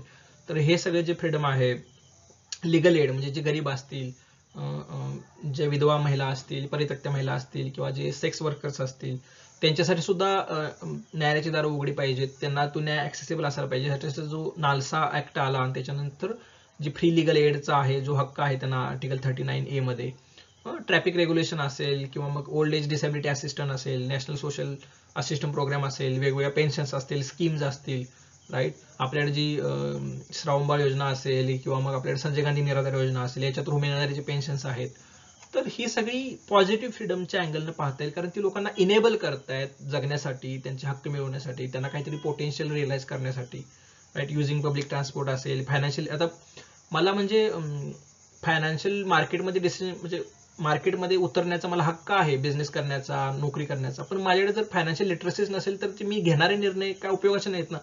तर त्याच्यासाठीचे जे प्रोग्राम्स असतील, आपल्याकडे अफोर्डेबल हाऊसिंग आवास योजना आहेत, राईट. प्रधानमंत्री आवास योजना आहेत. तर हे सगळं जे आहे हे पॉझिटिव्ह फ्रीडम आहे, राईट. Freedom to shelter. तर हे सगळ्या गोष्टी पॉझिटिव्ह फ्रीडम मध्ये आपल्याला पाहायला लागतील, राईट. आता आपण जाऊ हर्बर्ट मर्क्यूज काय म्हणतो, ते खूप महत्वाचं म्हणून गेलं. तर हर्बर्ट मर्क्यूज काय म्हणतोय की आत्ताच्या कॅपिटलिस्टिक इंडस्ट्रियल सोसायटीमध्ये तुमच्या ज्या गरजा आहेत ना, त्या फॉल्स नीड्स आहेत. त्या टीव्ही मधल्या वेगवेगळ्या ऍडव्हर्टाइजमेंट्स थ्रू, पिअर प्रेशरमध्ये, काहीतरी मूवीजमध्ये पाहून, बोर्ड्सवर, फ्लेक्सवर पाहून त्या तयार केलेल्या गरजा आहेत, त्या खऱ्या गरजा नाही आहेत असं तो म्हणतोय. फॅब्रिकेटेड डिझायर्स आहेत. So society through advertisement, mass media, corporate interest imposes false needs on individual. म्हणजे जसं की वर्षाला तुम्ही नवीन मोबाईल घेणं, आयफोनचा एक नवीन मॉडेल आला की ते खूप मोठी गर्दी होते आणि आपले मीडियावाले लगेच ते दाखवतात बघा की असं असं मुंबईमध्ये, दिल्लीमध्ये आयफोनच्या त्या सेल्स सेंटरच्या बाहेर खूप मोठी लाईन लागली, वर्षाला नवीन मोबाईल घेतलाच पाहिजे, अपग्रेड, स्टेटस सिम्बॉल. तर हे सगळे जे डिस्पोजेबल गॅजेट्स, लगेच नवीन काय तर नवीन आलं की लगेच नवीन अपडेट करणे लगेच. तर हे सगळे जे आहे फॉल्स नीड आहेत. खरंच त्या गरजेचं आहेत का आयुष्यात माणसाच्या? नाही आहेत, पण त्या तुमच्याकडे त्या स्टेटस सिम्बॉलच्या नावाखाली तुम्हाला ते खुळं बनवलंय आणि ते सगळं म्हणजे न्यू कार, महागडी कार म्हणजेच माझी सेल्फ वर्थ म्हणजे चांगली होईल, मला समाजामध्ये स्टेटस मिळेल, ती आहे का? म्हणजे you must have this gadget to be happy. जर हे गॅजेट नसेल तर मी हॅपी नाही आहे. मग तशा प्रकारच्या ऍड्स, एखाद्या मी कंपनीची नाव नाही घेणार, पण हे ठराविक प्रोडक्ट पिलं तरच उंची वाढेल आणि हे होईल ते होईल, किंवा मग तुम्ही तंदुरुस्त राहाल आणि मग असं राहील तसं राहील. ह्या सगळ्या ज्या ऍड्स, हे सगळं जे ह्या सगळ्या गोष्टी या तुम्हाला या फॅब्रिकेटेड डिझायर्स आहेत, फॅब्रिकेटेड नीड्स, गरजा आहेत, व्हॉलंटरी सर्व्हिट्यूड. आणि मग तुम्ही काय करता की इन्स्टंट ग्रॅटिफिकेशनच्या नावाखाली ना तुम्ही लगेच ते मग त्या फॉल्स नीड्स सॅटिस्फाय करण्यासाठी काम करता, दिवसभर राबता वगैरे वगैरे वगैरे. तर फ्रीडम टू कंझ्युम आणि freedom to truly be autonomous खरंच तुम्ही आहात का? तर म्हणजे मला चॉईस आहे आर्ट्स, सायन्स, कॉमर्स निवडण्याचं, पण माझ्या पिअर्स प्रेशरमुळं मला माहिती आहे की आर्ट्स कुठेतरी बेकार आहे आणि मग सायन्सच घेतलं पाहिजे मी, आणि ते तरच माझं काहीतरी चांगलं वेळ आहे, अशा कुठल्या तरी समजुतीतून तुम्ही मग सायन्स घेताय वगैरे, आणि तुमचे लोक आजूबाजूचे घेतात म्हणून तुम्ही घेताय. तर हे प्रकारे ते खरंच तुम्ही तुमची चॉईस एक्सरसाइज करताय का मार्केटमध्ये असं काही ना, कॅपिटलिझममुळे काय होतं की फक्त तुम्ही डाटा अनालाइज करू शकताय का, तुम्ही ऍप्स तयार करू शकताय का, तुम्ही अशा प्रकारचे कॉम्प्लेक्स मॅथमॅटिकल सोडू शकताय, तरच तुम्ही स्किल्स आहेत तुमच्याकडे. आणि मग ज्याच्याकडे क्रिटिकल थिंकिंग आहे, ज्याच्याकडे प्रॉब्लेम सॉल्व्हिंगची कॅपॅसिटी आहे, जो काहीतरी सतत विवेक बुद्धीने विचार करू शकतो, त्या गोष्टीला मार्केटमध्ये तर काही अर्थ नाहीये, त्याला काही व्हॅल्यू नाहीये. अशा प्रकारचे एक इम्पोजिशन लादलं जातं आणि त्याच्या थ्रू मग मुलं सायन्स, इंजिनिअरिंग, स्टेमकडे वळतात आणि मग इकडे आर्ट्सकडे वगैरे वळत नाहीत. तर हे जे फॅब्रिकेटेड डिझायर्स, फॅब्रिकेटेड नीड्स आहेत, याला तो म्हणतो वन डायमेन्शनल मॅप. एकाच बाजूने आपण विचार करतो.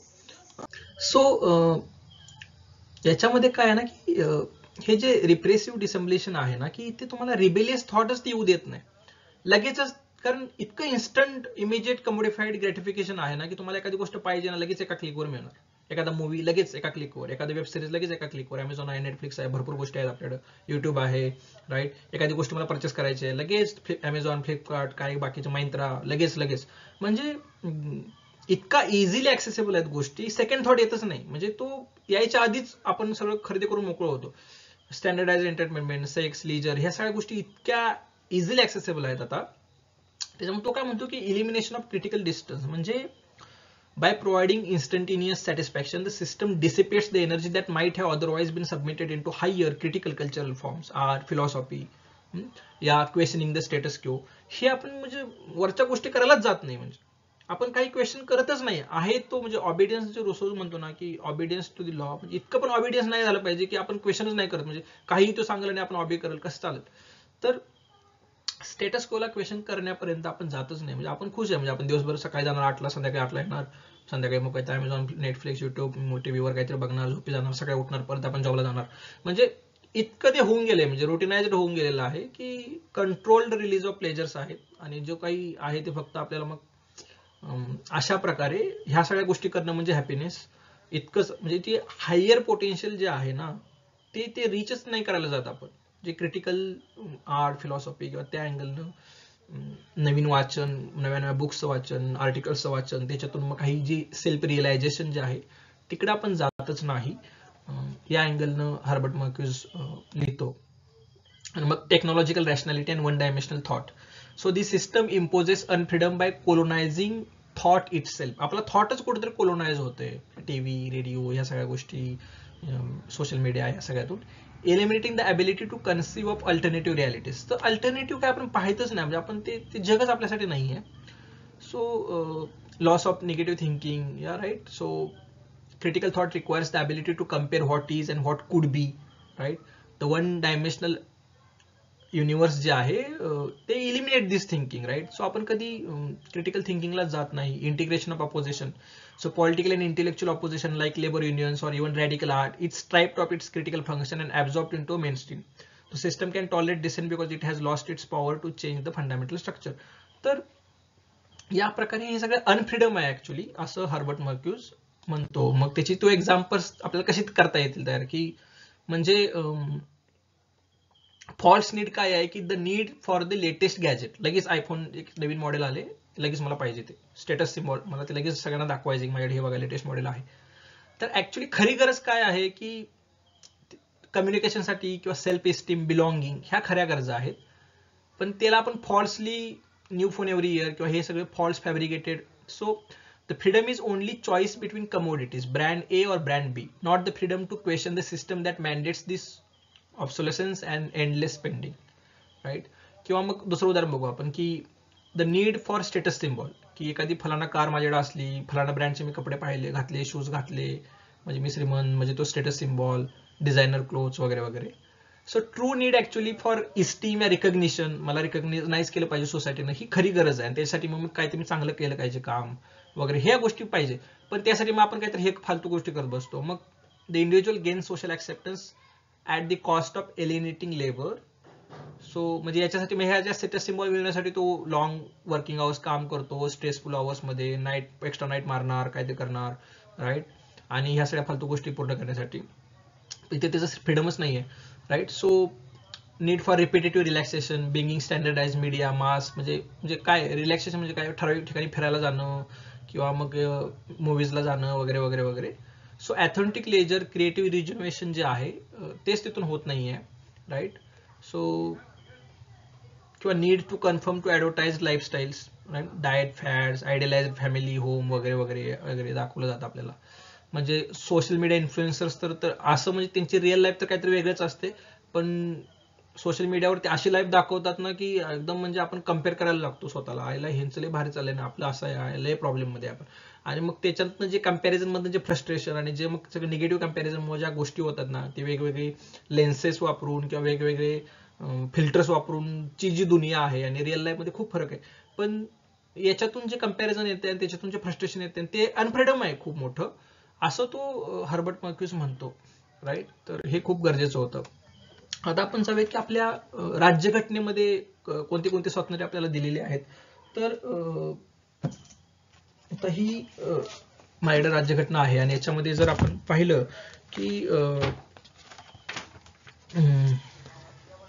माझ्याकडे एक बुक जो बुकमार्क आहे त्याच्यामध्ये आहे सबसे खतरनाक होता है हमारे सपनों का मर जाना तर ती आपली जी स्वप्न आहेत ना ती कधी नाही मिली पाहिजेत राईट जिंदा लाश कधी नाही झालं पाहिजे आपण ते स्वातंत्र्य आपल्याकडे पाहिजे आणि ते स्वातंत्र्य तुम्ही नेहमीच तुमच्या ह्याच्यामध्ये ठेवा की वेगवेगळी फ्रीडम जे आहेत आता आर्टिकल आता आपल्या प्रिएम्बल मध्येच आपण म्हणतो ना की प्रिएम्बल मध्येच liberty of thought expression belief faith and worship हे आपल्याला दिलेलं आहे आर्टिकल 19 मध्ये जवळपास 5 ते 6 वेगवेगळे फ्रीडम्स आहेत राईट त्याच्यामध्ये फ्रीडम ऑफ स्पीच एक्सप्रेशन तुम्हाला पीसफुली विदाउट आर्म्स असेंबल होणं त्याच्यानंतर प्रोटेस्ट करणं देशभर फिरणं तुम्हाला तिथं कोणताही व्यवसाय करण्याचं स्वातंत्र्य असेल राईट तिथं तुम्हाला राहण्याचा हक्क आहे तर ह्या सगळ्या गोष्टी ज्या आहेत त्या 19 मध्ये आहेत कलम 20 मध्ये protection in respect of conviction for offences एखादा ऑफेन्स केलेला आहे तर त्याच्याशी काही नियम फॉलो करायला पाहिजे काही प्रोटोकॉल्स आहेत 24 तासाच्या आत तुम्हाला न्यायालयामध्ये हजर करणं असेल, तुमच्या वकील हजर करण्याचा अधिकार असेल वगैरे वगैरे, ह्या सगळ्या गोष्टी, तुम्हाला तुमची केस लढण्याचा हक्क असेल वगैरे. 21 मध्ये राईट टू लिबर्टी, 21A मध्ये राईट टू एज्युकेशन, राईट. तर राईट टू लिबर्टी 21 आर्टिकल 21 इतकं एक्सपांड झालेलं आहे. आता आपण मी एम लक्ष्मीकांत बघतोय आणि त्याच्यामध्ये जर तुम्ही राईट टू लिबर्टी जे आहे ते खूप आपल्या न्यायालयाने इतक्या भारी पद्धतीने त्याला हळूहळू इंटरप्रेट केलेलं आहे आणि त्याचं एक्सपान्शन खूप चांगलं झालेलं आहे. ज्याच्यामध्ये right to live with human dignity, right to decent environment, including pollution-free water, air, protection against hazardous industries, right to livelihood, right to privacy, right to shelter, right to health, right to free education up to 14 years of age, right to free legal aid, right against solitary confinement, right of speedy trial, right to travel abroad, right against bonded labor, right to emergency medical aid, right to timely medical treatment in governmental hospital, right to free trial, right to information, right to road in hilly areas, right to family pension, right to social and economic justice and empowerment, right to sleep, right to freedom from noise pollution. याच्यामुळे तुम्हाला असेल रात्री 10 नंतर ते का आपल्याकडे DJ वगैरे, Dolby वगैरे वगैरे ह्या गोष्टी नाही वापरल्या जाऊ शकत, कारण बाकीच्यांचा झोपण्याचा किंवा राईट टू स्लीपचा हक्क तुम्ही हिरावून घेताय ना. तर right to opportunity, right to sustainable development, right to marry a person of one's own choice, right to die with dignity. सर ह्या सगळ्या गोष्टी आपल्याला बघता येतील की फ्रीडम आर्टिकल 21 खूप एक्सपांड झालेला आहे. आर्टिकल 22 मध्ये सुद्धा प्रिव्हेंटिव्ह डिटेन्शन वगैरे ह्या सगळ्या गोष्टी आणि त्याच्यासाठीचे काही सेफगार्ड्स वगैरे हे आपल्याला पाहायला मिळतात.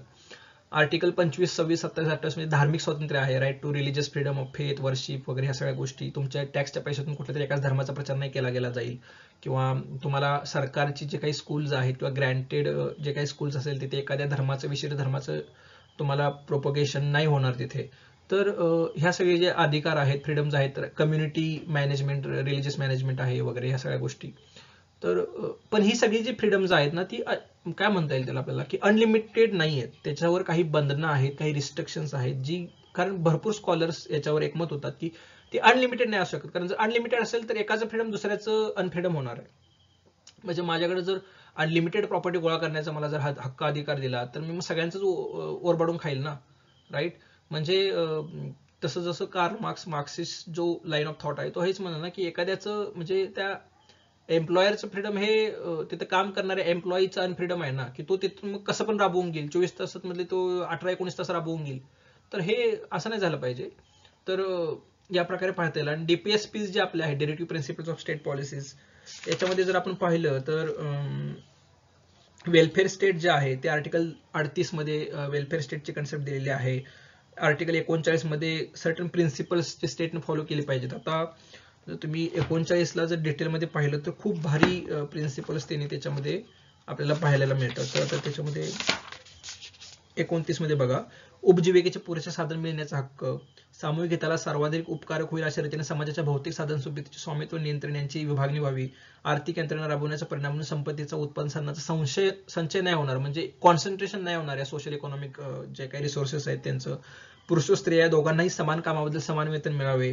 स्त्री व पुरुष कामगारांचे आरोग्य व ताकद, बालकांचे कोवळे वय याचा दुरुपयोग करून घेण्यात येऊ नये आणि नागरिकांना आर्थिक गरजेपोटी त्यांचे वय किंवा ताकद यास न पेलवणाऱ्या व्यवसायात शिरणे भाग पडू नये, हे स्वातंत्र्य असायला पाहिजे, हे हक्क असायला पाहिजे.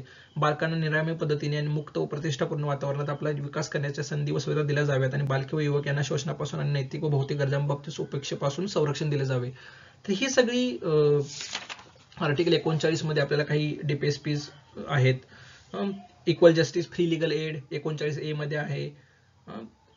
ऑर्गनायझेशन ऑफ व्हिलेज पंचायत 40 मध्ये आहे. त्याच्यातून आपल्या ग्रामपंचायती आपण स्वतः आपले पंचायत समिती पंचायतचे सदस्य वगैरे निवडून देतो. ह्या सगळ्या गोष्टी होतात. आपले स्वतःचे रिप्रेझेंटेटिव्ह आहेत. ग्रामसभा आहे जिथे आपण आपल्या म्हणणं मांडतो, क्रिटिसाइज करतो, आपल्या मागण्या मांडतो. हे सगळं स्वातंत्र्य आहे. आर्टिकल 41 मध्ये right to work, right to education, right to public assistance या सगळ्या गोष्टी आहेत. आर्टिकल 42 मध्ये provision for just and human conditions of work, maternity relief, right, ह्या सगळ्या गोष्टी आहेत. आर्टिकल 43 मध्ये लिव्हिंग वेज आहे, राईट. आर्टिकल 43B मध्ये कोऑपरेटिव्ह सोसायटी स्थापन करण्याचा हक्क आहे वगैरे वगैरे, त्याच्यासाठीचं सगळं मॅनेजमेंट आहे. आर्टिकल 45 मध्ये अर्ली चाइल्डहुड केअर, एज्युकेशन बाबतीत आहे. आर्टिकल 46 मध्ये एज्युकेशन आणि economic interest of schedule caste, schedule tribes, other weaker section याच्यासाठीच्या प्रोव्हिजन्स आहेत. आर्टिकल 47 मध्ये duty of state to raise the level of nutrition, standard of living, ह्या सगळ्या गोष्टी आहेत. तर protection and improvement of environment article 48A, तिथून मग आर्टिकल 21A मध्ये जो राईट अगेन्स्ट पोल्युशन वगैरे जे हक्क आहेत ते आपल्याला मॅच करता येतील, राईट. सगळ्यात महत्त्वाचं separation of judiciary from executive. मॉन्टेस्क्यूने जो सेपरेशन ऑफ पॉवरची जी कन्सेप्ट होती की एक्झिक्युटिव्ह, ज्युडिशरी आणि लेजिस्लेचर हे वेगळे वेगळे असले पाहिजेत, ह्याच्यासाठी, कारण तरच लिबर्टी राहील. जर एकच माणूस मीच जज, मीच ऍक्शन करणार, मीच माझा निर्णय घेणार, मी बरोबर केलं का नाही, असं जर असेल तर लिबर्टी राहणार नाही बाकीच्यांच्यासाठी. त्याच्यामुळं स्पिरिट ऑफ लॉज मध्ये जो मॉन्टेस्क्यूने सेपरेशन ऑफ पॉवर आहे ना, तेच इथं आर्टिकल 50 मध्ये separation of judiciary from executive. याचा मेन उद्देश हाच आहे की लोकांचा हक्क, त्यांचे स्वातंत्र्य राहिले पाहिजेत. सॉरी. तर अशा प्रकारे आपल्या संविधानामध्ये वेगवेगळी फ्रीडम्स, पॉझिटिव्ह निगेटिव्ह दोन्हींचं इंटरमिक्स आपल्याला पाहायला मिळते, राईट. तर इन जनरल जर आपण आता थोडं समराईज करायचं म्हणलं, जर आपण आजपर्यंत मगापासून जी काही 1 तासाभरामध्ये जे काही चर्चा केली, आपण सुरुवातीपासून अगदी स्वातंत्र्य काय पाहिलं, त्याच्यानंतर मग Amartya Sen capability approach through, म्हणजे फक्त कागदावर नसायला पाहिजे, ते जमिनीवर पण असायला पाहिजे. इथून आपण पाहिलं, मग ॲथेन्समध्ये पाहिलं, रोमनमध्ये आपण गेलो, तिथून मग आपण मध्ययुगीन काळामध्ये जो धार्मिक रूढी प्रथांच्या पगड्याच्या खाली जे काही स्वातंत्र्य हिरावून घेण्यात आलं होतं, तिथून आपण मग हळूहळू आधुनिक काळामध्ये गेलो, जिथे मग वैयक्तिक स्वातंत्र्याचा उदय झाला. त्याच्यामध्ये आपण हॉब्स, लॉक, रूसो, मिल, बर्लिननं जे पॉझिटिव्ह निगेटिव्ह लिबर्टी आहे हे सगळं पाहिलं, राईट. मार्क्सवादी फ्रीडम म्हणजे काय, creative liberty, right, creative freedom, वर्ग संबंध वगैरे, भांडवलशाहीचे स्वातंत्र्य केवळ कायदेशीर भ्रम आहे, राईट. ते खरं स्वातंत्र्य कधीच नसते, कारण श्रमिक वर्ग हा कायम आर्थिक बंधनांच्या जाळ्यात अडकलेला असतो. सो मानवी क्षमता आणि सृजनशीलतेचा पूर्ण अभिव्यक्ती असायला पाहिजे, तर तेच खरं म्हणजे फ्रीडम आहे असं आपण मार्क्स म्हणू. तर त्याच्यानंतर आपण कम्युनिटेरियन किंवा जे स्कॉलर्स आहेत, मग त्याच्यामध्ये मायकल सँडेल, चार्ल्स टेलर, अलास्डेर मॅकेंटायर यांच्या अँगलनं, म्हणजे व्यक्तीचे निर्णय, नैतिक मूल्य वगैरे हे समुदायातून तयार होतात. म्हणजे आपलं सोशल बॅग, आपण जो निर्णय घेणार आहे ना, तो आपली कास्ट, आपले रिलीजन, आपलं जेंडर, आपण कुठल्या रिजन मध्ये आहोत, ह्या सगळ्या गोष्टी इन्फ्लुएन्स करतात आपले निर्णय घेण्याच्या ह्याच्यावर. आपण काय असं एकदम हवेतनं पडलेलो नाहीये.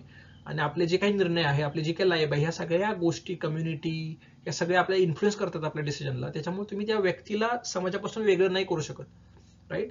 ह्या सगळ्या गोष्टी विचारात घेतल्या पाहिजेत. हे सगळे कम्युनिटेरियन स्कॉलर्स, मायकल सँडेल वगैरे, चार्ल्स टेलर वगैरे, हे सगळे म्हणतात. तर त्याच्यामुळे सामाजिक एक सामायिक कल्याण याला सुद्धा महत्व दिलं पाहिजे.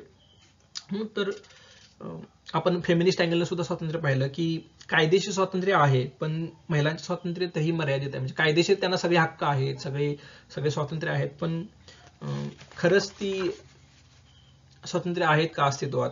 म्हणजे महिलांनी स्वातंत्र्य, घर, काम, रस्ते, समाजामध्ये वेगवेगळ्या प्रकारे कसं नियंत्रित केलं जातं, कामाच्या ठिकाणी असमानता, लैंगिक अत्याचार, घरगुती भूमिका ज्या काही त्यांना करायला लागतात, घरातली काम, म्हणजे ड्युअल बर्डन आहे, बाहेर काम करायचं आहे, घरात येऊन परत घरातलं जेवण पण करायचं आहे, भांडी पण घासायचे, कपडे पण धुवायचे आहेत, लहान मुलांची, मोठ्यांची काळजी पण घ्यायची.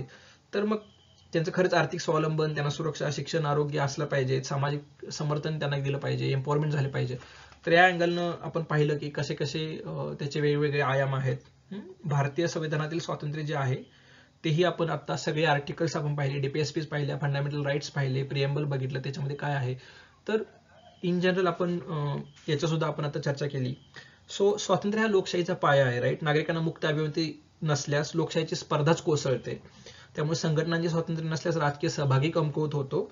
त्यामुळे आणि जर आपल्याला राईट टू फ्रीडम इन्फॉर्मेशन जर नसेल, आपल्याला जर माहितीच नसेल, तर आपण कसं विचारपूर्वक मतदान करणार आहे, राईट. त्याच्यामुळे तुम्हाला बघितलं असेल की त्याचे सगळे क्रिमिनल रेकॉर्ड्स, त्याचे सगळे त्याचे ऍसिड्स, हे सगळं त्या प्रत्येक उमेदवाराचं घोषित करायला लागतं, पेपरमध्ये छापून येतं, तिथं लावलं जातं बाहेर मतदान केंद्राच्या. तर जर आपल्याला माहिती असेल तरच आपण चांगले निर्णय घेऊ शकतो, आपण सहभाग घेऊ शकतो लोकशाहीमध्ये, एक इन्फॉर्म्ड डिसिजन्स घेऊ शकतो, पार्टिसिपेट करू शकतो. लोकशाही स्वातंत्र्यास धोका असू शकते का? डेमोक्रेसीमुळे काय धोका असू शकतो स्वातंत्र्यास? तर असू शकतो. जसं की डेमोक्रेसीमध्ये काय होतं की मेजॉरिटेरियन विल जे आहे, म्हणजे बहुसंख्याकवाद, त्याच्यामुळे अल्पसंख्याक असतील किंवा जे अल्पसंख्याक ओपिनियन्स असतील, तर तिथे कुठेतरी मारा होतोय, राईट. सो अभिव्यक्तीवर धार्मिक भावना दुखवण्याच्या नावाखाली जे खटले होत आहेत, इंटरनेटवर जी बंदी होतीये, किंवा माझ्यापेक्षा जर वेगळं ओपिनियन असेल मेजॉरिटीपेक्षा, तर ते बाबा तुम्ही मग देशविरोधी आहात, अँटी नॅशनल आहात वगैरे वगैरे. तर हे मतभिन्नतेवर देशद्रोहाचे जे आरोप आहेत किंवा अल्पसंख्याकांच्या सांस्कृतिक स्वातंत्र्यावर जो येणारा दबाव आहे, याला आपल्याला म्हणता येईल की डेमोक्रेसीमध्ये सुद्धा मेजॉरिटेरियनिझममुळं किंवा कम्युनलिझममुळं स्वातंत्र्यावर गदा येते, राईट. तर हे दूर करण्यासाठी मग आपल्याकडे मजबूत न्यायपालिका पाहिजे, स्वायत्त मीडिया पाहिजे, नागरिक समाज आणि काही वॉचडॉग एनजीओज पाहिजेत, संविधानिक संस्कृती जी आहे, कॉन्स्टिट्युशनल मोरॅलिटी जी आहे त्याची रुजवणूक व्हायला पाहिजे, कॉन्स्टिट्युशनल मूल्यांची एक पायमल्ली होणार नाही, याच्यासाठी त्याचं जे एज्युकेशन थ्रू ते स्प्रेड झालं पाहिजे, राईट. सो राज्याचा पूर्णपणे म्हणजे हेल्दी डिबेटवर, डायलॉगवर, डिलिब्रेशनवर आपला सर्वांचा विश्वास पाहिजे. तर जे स्वातंत्र्य आहे ना, ते आपण आता जसं आपण म्हणू की आता बघा माझ्याकडे ही 2 बुक्स आहेत की आता आपला जो स्वातंत्र्याचा जे बिपिन चंद्रांचं बुक आहे की इंडिया स्ट्रगल फॉर इंडिपेंडन्स, आपल्याला स्वातंत्र्य मिळालं का 1947ला? हो, तर मिळालं, राष्ट्र म्हणून मिळालं, राईट. सो आपला जो स्ट्रगल होता तो इंडिपेंडन्स, फ्रीडम मिळवण्यासाठीचा, स्वातंत्र्यासाठीचा संघर्ष लढा आपण म्हणतो त्याला. तर राष्ट्र म्हणून आपल्याला फ्रीडम मिळालं, आपल्याला स्वातंत्र्य मिळालं. पण व्यक्ती म्हणून सगळ्यांना स्वातंत्र्य मिळालं का? तर आजही जे शेड्यूल कास्ट, शेड्यूल ट्राईब्स किंवा मार्जिनलाइज लोक, विकेंड जो काही समाज असेल, अनप्रिव्हिलेजेड जे काही सोसायटी आहे, गरीब आहेत, स्लम एरियामध्ये राहणारे आहेत, सर्वांसाठी सगळं फ्रीडम समान आहे का? नाही. तर आपल्याला आजही भरपूर काम करण्याची गरज आहे. तर फ्रीडममध्ये पण कसं आहे की नॅशनल लेवलचं फ्रीडम, व्यक्ती म्हणूनचं फ्रीडम, सामूहिक गटातटांचं फ्रीडम, तर अशा प्रकारे आपल्याला डिस्टिंक्शन करायला लागेल आणि मग त्याच्या अँगलला समजून घेता येईल. किंवा तसं नेल्सन मंडेलांची जी बायोग्राफी आहे त्याचं नाव आहे long walk to the freedom. म्हणजे फ्रीडम ही खूप ग्लोबल व्हॅल्यू आहे जी कंटेस्टेड पण आहे. त्याच्यामध्ये आपण वेगवेगळ्या डिबेट्स पाहिल्या की याच्यामध्ये मग कसं कसं कसं पाहता येईल फ्रीडमला, राईट. सो व्यक्तीविरुद्ध समुदाय असाही काही वाद आहेत, समुदाय विरुद्ध समुदाय असेही काही वाद आहेत, बहुसंख्याक विरुद्ध अल्पसंख्याक असेही काही वाद आहेत, राईट. सो आदिवासी, दलित, धार्मिक व भाषिक अल्पसंख्याकांच्या स्वातंत्र्याचे प्रश्न केवळ कायदेशीर समतेने सुटणार नाहीये, तर त्यांचे स्वातंत्र्य हे जो ऐतिहासिक दडपण आहे, छळ आहे, बहिष्कार आहे, सांस्कृतिक हिंसाचार आहे, हे सगळ्या गोष्टी त्याच्यामध्ये आहेत, राईट. तर भाषिक स्वातंत्र्य असायला पाहिजे, सांस्कृतिक संरक्षण असायला पाहिजे, धार्मिक प्रथांचे स्वातंत्र्य असायला पाहिजे, अल्पसंख्याकांचे हक्क, मग फॉरेस्ट राईट टॅक्स असेल, पेसा कायदा असेल, राईट. ह्या सगळ्या गोष्टी, 6th शेड्यूल, 5th शेड्यूल. तर महिलांचे हक्क असतील, विरुद्ध धार्मिक प्रथा परंपरा, राईट. LGBTQ स्वातंत्र्य विरुद्ध सामाजिक रूढी, आदिवासींची स्वायत्ता विरुद्ध आपली जे डेव्हलपमेंटची व्याख्या आहे ना, की तुम्ही जर पाहिलं म्हणजे हे खूप भारी बुक आहे, पीस आहे ना त्यांचं, everybody loves a good drought, हे वाचायला पाहिजे तुम्ही सगळ्यांनी. तर याच्यामध्ये ओडिसा आणि मग तिथून सगळा जो पट्ट्यामध्ये आदिवासी लोकांचा संघर्ष मांडलेला आहे की आपल्या ज्या डेव्हलपमेंटच्या व्याख्या आहेत ना, की डॅम्स, मोठे मोठे प्रोजेक्ट, त्याच्यासाठीच्या होणाऱ्या ज्या डिस्प्लेसमेंट आहेत, खूप मोठ्या प्रमाणात आदिवासींच्या जमिनी वगैरे गेलेल्या आहेत, त्यांचे लाईव्हलीहूड गेलेले आहेत. तर कुणासाठीच स्वातंत्र्य, विकास म्हणजे कुणासाठीच तरी अनफ्रीडम आहे, राईट. तर ह्या गोष्टी सुद्धा पाहायला पाहिजेत, राईट. आणि समतेशिवाय स्वातंत्र्य अपूर्ण आहे, राईट. समताच नसेल तर स्वातंत्र्य हे फक्त शक्तिशाली लोकांचे, जसं आय थिंक TH टॉनी सुद्धा म्हणतो की TH टॉनी म्हणतो की जर समता नसेल तर फक्त जे रिच किंवा जे पॉवरफुल लोक आहेत त्यांच्यासाठीच स्वातंत्र्य होऊन जातं ते सगळं, राईट. तर ते सुद्धा लक्षात घ्यायला पाहिजे आपल्याला. आणि डिजिटल युगातील जे नवी काही तंत्र आलेले आहेत ना, की आपले जे सर्च हिस्ट्री, लोकेशन, आपण कुठे जातोय, काय करतोय, आपले जे वैयक्तिक वर्तन, मग आपले व्हिडिओ, आपले रील्स, आपले व्हिडिओज वगैरे जे पोस्ट करतोय, स्टेटस ठेवतोय, सोशल इंटरॅक्शन जे व्हॉट्सअपवर किंवा टेलिग्रामवर किंवा मोबाईलवर होत आहेत, याला ह्या कंपन्या ज्या आहेत ना, किंवा सरकार किंवा कंपन्या, जरी आपल्या स्वातंत्र्यावर थेट हल्ला जरी येत नसेल तरी कुठेतरी नियंत्रण केलं जाते. त्याचा ती वापर कसा म्हणत आपण सर्व्हेलन्स कॅपिटलिझम मध्ये पाहिलं ना, की कशा आपल्या ह्या सगळ्या गोष्टींचा वापर हे आपल्याला गोष्टी विकण्यासाठी, एखादी गोष्ट करण्यासाठी कशा करतात, राईट. तर खरंच आपलं स्वातंत्र्य हे सगळं अल्गोरिथमिक नियंत्रण झालेलं आहे, राईट. तुम्ही काय पाहिलं पाहिजे हे सगळं तुम्हाला लगेच त्या रील्स खाली रील्स खाली रील्स खाली रील्स, ह्यो व्हिडिओ नंतर हा व्हिडिओ, हा व्हिडिओ, हा व्हिडिओ, किंवा ह्या सगळ्या गोष्टी ज्या आहेत ना, हे व्यक्तीला काय दिसेल हे सगळं अल्गोरिथम ठरवायला लागले, मशीन ठरवायला लागले. त्यामुळे विचारांचे स्वातंत्र्य ही आता मशीन नियंत्रित होत गेलेलं आहे. जागतिकीकरणमुळे बाजार वगैरे स्वातंत्र्य, लिबरलायझेशन, प्रायव्हेटायझेशन झालं, राईट. सो जागतिकीकरणामुळे स्वातंत्र्याला अनेक संधी मिळाल्या. तुम्हाला जगभरामध्ये जाता आलं, तुम्हाला कुठल्याही देशामध्ये फिरण्याचं, तिथे जाऊन रोजगार करण्याचं स्वातंत्र्य मिळालं, जगभरातल्या कंपन्या इथे आल्या, सो तुम्हाला चॉईस मिळाली मार्केटमध्ये, मी हे घेऊ का, ते घेऊ का, हे घेऊ, हे घेऊ, ते घेऊ, शिक्षण व्यवस्था खुली झाली वगैरे वगैरे, सगळ्या गोष्टी चांगल्या झाल्या. पण मग या बहुराष्ट्रीय कंपन्या असतील त्यामध्ये डिक्टेट करायला लागल्या काय पॉलिसी असायला पाहिजेत, काय नसायला पाहिजे वगैरे वगैरे गोष्टी. तर मग ही डिजिटल कॉर्पोरेशन्स असतील, वित्तीय संस्था असतील, त्यांनी आपल्या पॉलिसीज, ज्याला स्ट्रक्चरल ऍडजस्टमेंट प्रोग्रामच्या नावाखाली WTO कडून, वर्ल्ड बँक कडून, IMF कडून ज्या काही नियंत्रण लादली गेली, तर ते त्या राष्ट्राचं फ्रीडम कुठेतरी गेलं ना, राईट. तर ह्या सगळ्या गोष्टी सुद्धा बघायला पाहिजेत. ग्राहकांचं स्वातंत्र्य हे श्रमिकांचं स्वातंत्र्य आहे का? वेगळ्या वेगळ्या गोष्टी आहेत. ग्राहकांचं स्वातंत्र्य म्हणजे मला चीप कमी पैशामध्ये वस्तू मिळाली पाहिजे, पण ते कमी पैशात वस्तू मिळवण्यासाठी ह्याचा मी वेजेस कमी करतोय, जो कोण राबतोय त्याचे, तर त्याच्यासाठीच ते अनफ्रीडम आहे, राईट. सो आणि महत्वाचं आहे सामाजिक न्याय असायला पाहिजे, कारण जात, वर्ग, लिंग, धर्म, प्रदेश या सगळ्या गोष्टींमुळे जे या सगळ्या ह्याच्यामुळे दडपलेला जो समाज आहे, जर सामाजिक न्याय नसेल, पॉझिटिव्ह लिबर्टी नसेल, तर ह्या सगळ्या गोष्टी होणार नाहीयेत. त्याच्यामुळे मग आरक्षण, शिक्षण, आर्थिक समर्थन, सामाजिक सुरक्षा ही सगळी स्वातंत्र्याची पूर्वअट आहे, अडथळा नाही आहे हा स्वातंत्र्याला, राईट. सो ह्या सगळ्या गोष्टी महत्वाच्या होऊन जातात.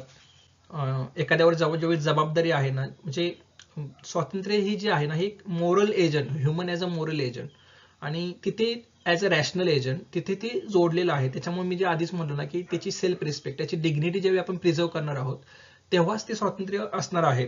त्यामुळे सेल्फ लेजिस्लेशन करण्याचा प्रत्येकाला हक्क आहे, आणि ज्यावेळी तो स्वनियमन करतो तेव्हाच ती व्यक्ती स्वायत्त असते, राईट. तुम्ही नाही ठरवू शकत त्याने काय केलं पाहिजे. तर इथून हे सगळं मग इतर कोणत्याही उद्दिष्टांसाठी, म्हणजे राज्य, राष्ट्र, धर्म, वर्ग, व्यक्ती स्वातंत्र्याचे बलिदान देणे म्हणजे व्यक्तीला साधन म्हणून वागवणे. त्यामुळे जो कांट आहे, इमॅन्युअल कांट, तो म्हणतो ना की everybody should be treated as an end in themselves. त्यांना तुम्ही तुमचे साधन म्हणून नाही वापर करू शकत, राईट. तर म्हणजे मानवाची प्रतिष्ठा, म्हणजे त्याची जी डिग्निटी आहे, ह्युमन डिग्निटी, हा स्वातंत्र्याचा गाभा आहे, राईट. आणि त्यामुळं स्वतंत्रपणे विचार करण्याचा अधिकार, व्यक्तिमत्व विकसित करण्याचा अधिकार, स्वनिर्णय क्षमता, सेल्फ डिटर्मिनेशनचा अधिकार, जर मला काही प्रॉब्लेम्स असतील, अपेक्षा असतील, काही उपेक्षा असतील, त्या तक्रारी मांडण्यासाठीची जागा असायला पाहिजे, आपल्या जीवनावर नियंत्रण ठेवण्याची शक्ती असायला पाहिजे, एक जबाबदार विवेकशील अस्तित्व त्याशिवाय येणार नाहीये. त्यामुळे जसं इझाया बर्लिन म्हणतो ना, की स्वातंत्र्याशिवाय प्रतिष्ठा ही कल्पना असू शकते पण वास्तवात नाही, राईट. तर मग universal declaration of human rights, त्याच्यामध्ये मग सगळे आपले मानवी हक्क आले, स्वातंत्र्य आली, राईट. तर ह्या सगळ्या गोष्टी महत्वाच्या आहेत.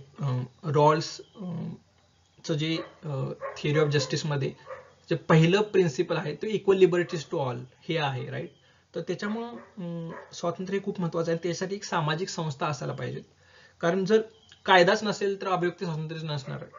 जर बाजार व्यवस्थाच नसेल तर माझ्याकडे इकॉनॉमिक फ्रीडमच नसणार आहे, किंवा शिक्षण जर नसेल तर विचार स्वातंत्र्य कसं असेल, मी शिकलोच नाही तर मग कसलं विचार स्वातंत्र्य.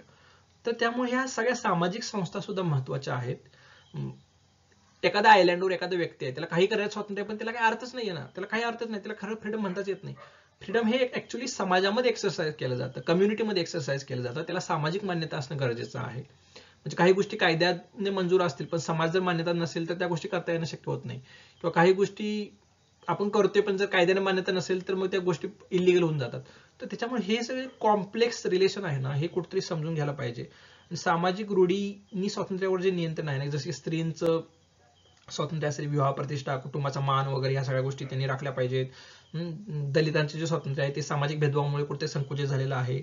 आदिवासींचे स्वातंत्र्य आपण विकासाच्या नावाखाली त्यांच्या सगळ्या जमिनी वगैरे ओरबाडून, त्यांची सगळी जंगलं वगैरे ओरबाडून, तिथे सगळ्या माइन्स, कोळशाच्या खाणी वगैरे वगैरे, आयरन माइन्स वगैरे, अल्युमिनियमच्या बॉक्साईटच्या खाणी वगैरे, सगळं त्यांच्या सगळ्या जमिनी वगैरे ओरबाडून तिथून त्यांना हाकलून लावून सगळं त्यांचं जे स्वातंत्र्यावर गदा आहेत ना त्या खूप मोठ्या आणलेल्या आहेत. किंवा LGBTQ समुदायाचे स्वातंत्र्य आहे ते समाजातील ज्या मोरल पॉलिसिंग किंवा आपले विचार त्यांच्यावर लादण्यामुळं, मान्यता अभावामुळं त्यांचे स्वातंत्र्य कुठेतरी आपण मर्यादित करतोय. तर ह्या सगळ्या गोष्टी खूप महत्वाच्या आहेत. त्याच्यासाठी मग फुको जो आहे, मिशेल फुको, तो म्हणतो ना की सत्ता ही केवळ राजकीय नाहीये, सत्ता ही सामाजिक पण आहे, भाषिक पण आहे, सांस्कृतिक पण आहे. कारण ह्या सगळ्या गोष्टी आपल्यावर नियंत्रण करतायत. फक्त सरकार नियंत्रण नाही करते, समाजी नियंत्रण करतोय, संस्कृती नियंत्रण करते, राईट. भाषा सुद्धा, discourse, knowledge is a power, म्हणजे काय आहे की ती सुद्धा आपल्याला बऱ्याच गोष्टी करण्यास. त्यामुळे स्वातंत्र्यासाठीचा संघर्ष हा फक्त राज्याविरुद्ध नसून सर्व प्रकारच्या सत्तेविरुद्धचा तो संघर्ष आहे. सो हे महत्वाचं आहे, राईट. सो सुरक्षा मिळवण्यासाठी आपण किती स्वातंत्र्य गमवायला तयार आहोत का, खरंच गमवायला तयार आहोत का. मग सगळे जे दहशतवादी विरुद्ध कायदे आहेत, म्हणजे ते असायला पाहिजेत पण त्याचा गैरवापर खरंच होत नाहीये ना. UAPच्या नावाखाली आपण जेन्युइन लोकांना, ज्यांची काही चूक नाही अशांना त्राट टाकलेला नाहीये ना, पॉलिटिकल प्रिझनर्स ज्यांना आपण म्हणू. सर सर्व्हिलन्सच्या नावाखाली फालतूच सगळीकडे CCTV लावून ठेवलेत आणि आपण काय करतोय, कुठे जातोय, काय सगळ्यावरच नजर ठेवली जाते. तर असं तर काही होत नाहीये ना. तर ह्या सगळ्या गोष्टी आपण पाहायला पाहिजेत, याच्यावर आपण आपल्या सत्सविवेक बुद्धीने विचार करायला पाहिजे, राईट. सो औपचारिक स्वातंत्र्य असणे म्हणजे प्रत्यक्ष स्वातंत्र्य असणे नाही, राईट. कायदा सर्वांना शिक्षणाचा अधिकार देतो पण गरीब, दलित, आदिवासी मुलांना शाळा आणि साधने उपलब्ध नसल्यास त्यांचे स्वातंत्र्य केवळ नाममात्र राहते. तसंच अभिव्यक्तीचे स्वातंत्र्य सर्वांनाच आहे, पण महिलांनी बोलल्यास प्रतिष्ठा, संस्कार, कुटुंबाचा मान या निकषांवर त्यांना नियंत्रण केलं जाऊ शकतं, राईट.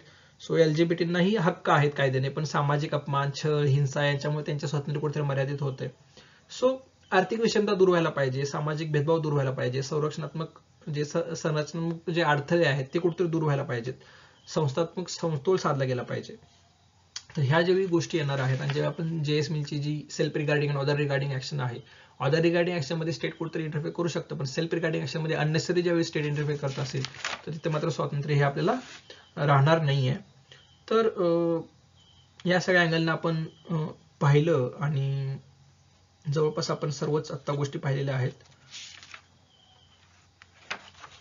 आपला जो भारतीय समाज आहे ना, याच्यामध्ये काही संरचनात्मक मर्यादा आहेत. सगळ्यात महत्वाची जात आधारित मर्यादा आहे.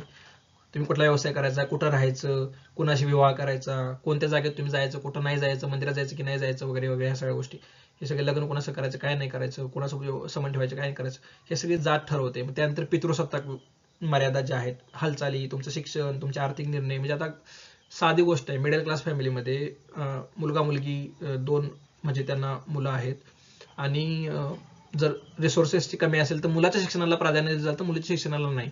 तर तिथे कुठे तिला भोगायला लागते. तर ह्या सगळ्या गोष्टी ज्या आहेत की विवाह, लैंगिकता, आपले शरीर याच्यावरचे सगळे जे नियंत्रण, राईट, तर ही कितपत महिलांना ते स्वातंत्र्य आहे, बाबा मला खरंच मूल जन्माला घालायचंय का, अबॉर्शन करायचंय का नाही करायचंय, दुसरं मूल पाहिजे का, मग दोन मुलीच झाल्या तर तिसऱ्या मुलगासाठी फोर्सफुली मग ते सगळ्या गोष्टी.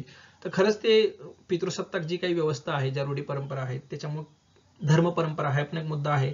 धर्माचा अपमान, भावनांचा अपमान याच्या नावाखाली कुठल्या तरी मूवीजला उगाच विरोध करायचा, त्याचे नाव बदलायला विरोध करायचा, किंवा ह्या गोष्टी, किंवा एखाद्या प्रोग्रामला विरोध करायचा, एखाद्या स्कॉलरला विरोध करायचा, एखाद्या पेंटरला विरोध करायचा, तर आर्टिस्टला विरोध करायचा, हे सगळ्या गोष्टी आहेत. विकासाच्या नावाखाली वन हक्क, जमिनींचे अधिग्रहण, विस्थापन, राईट. तर लाईट गेली इथे, सॉरी, पण I am going to speak. जवळपास होत आले, आपलं 2 स्लाइड राहिलेत. तर ह्या सगळ्या गोष्टी सुद्धा कुठंतरी महत्वाच्या होऊन जातात, राईट. तर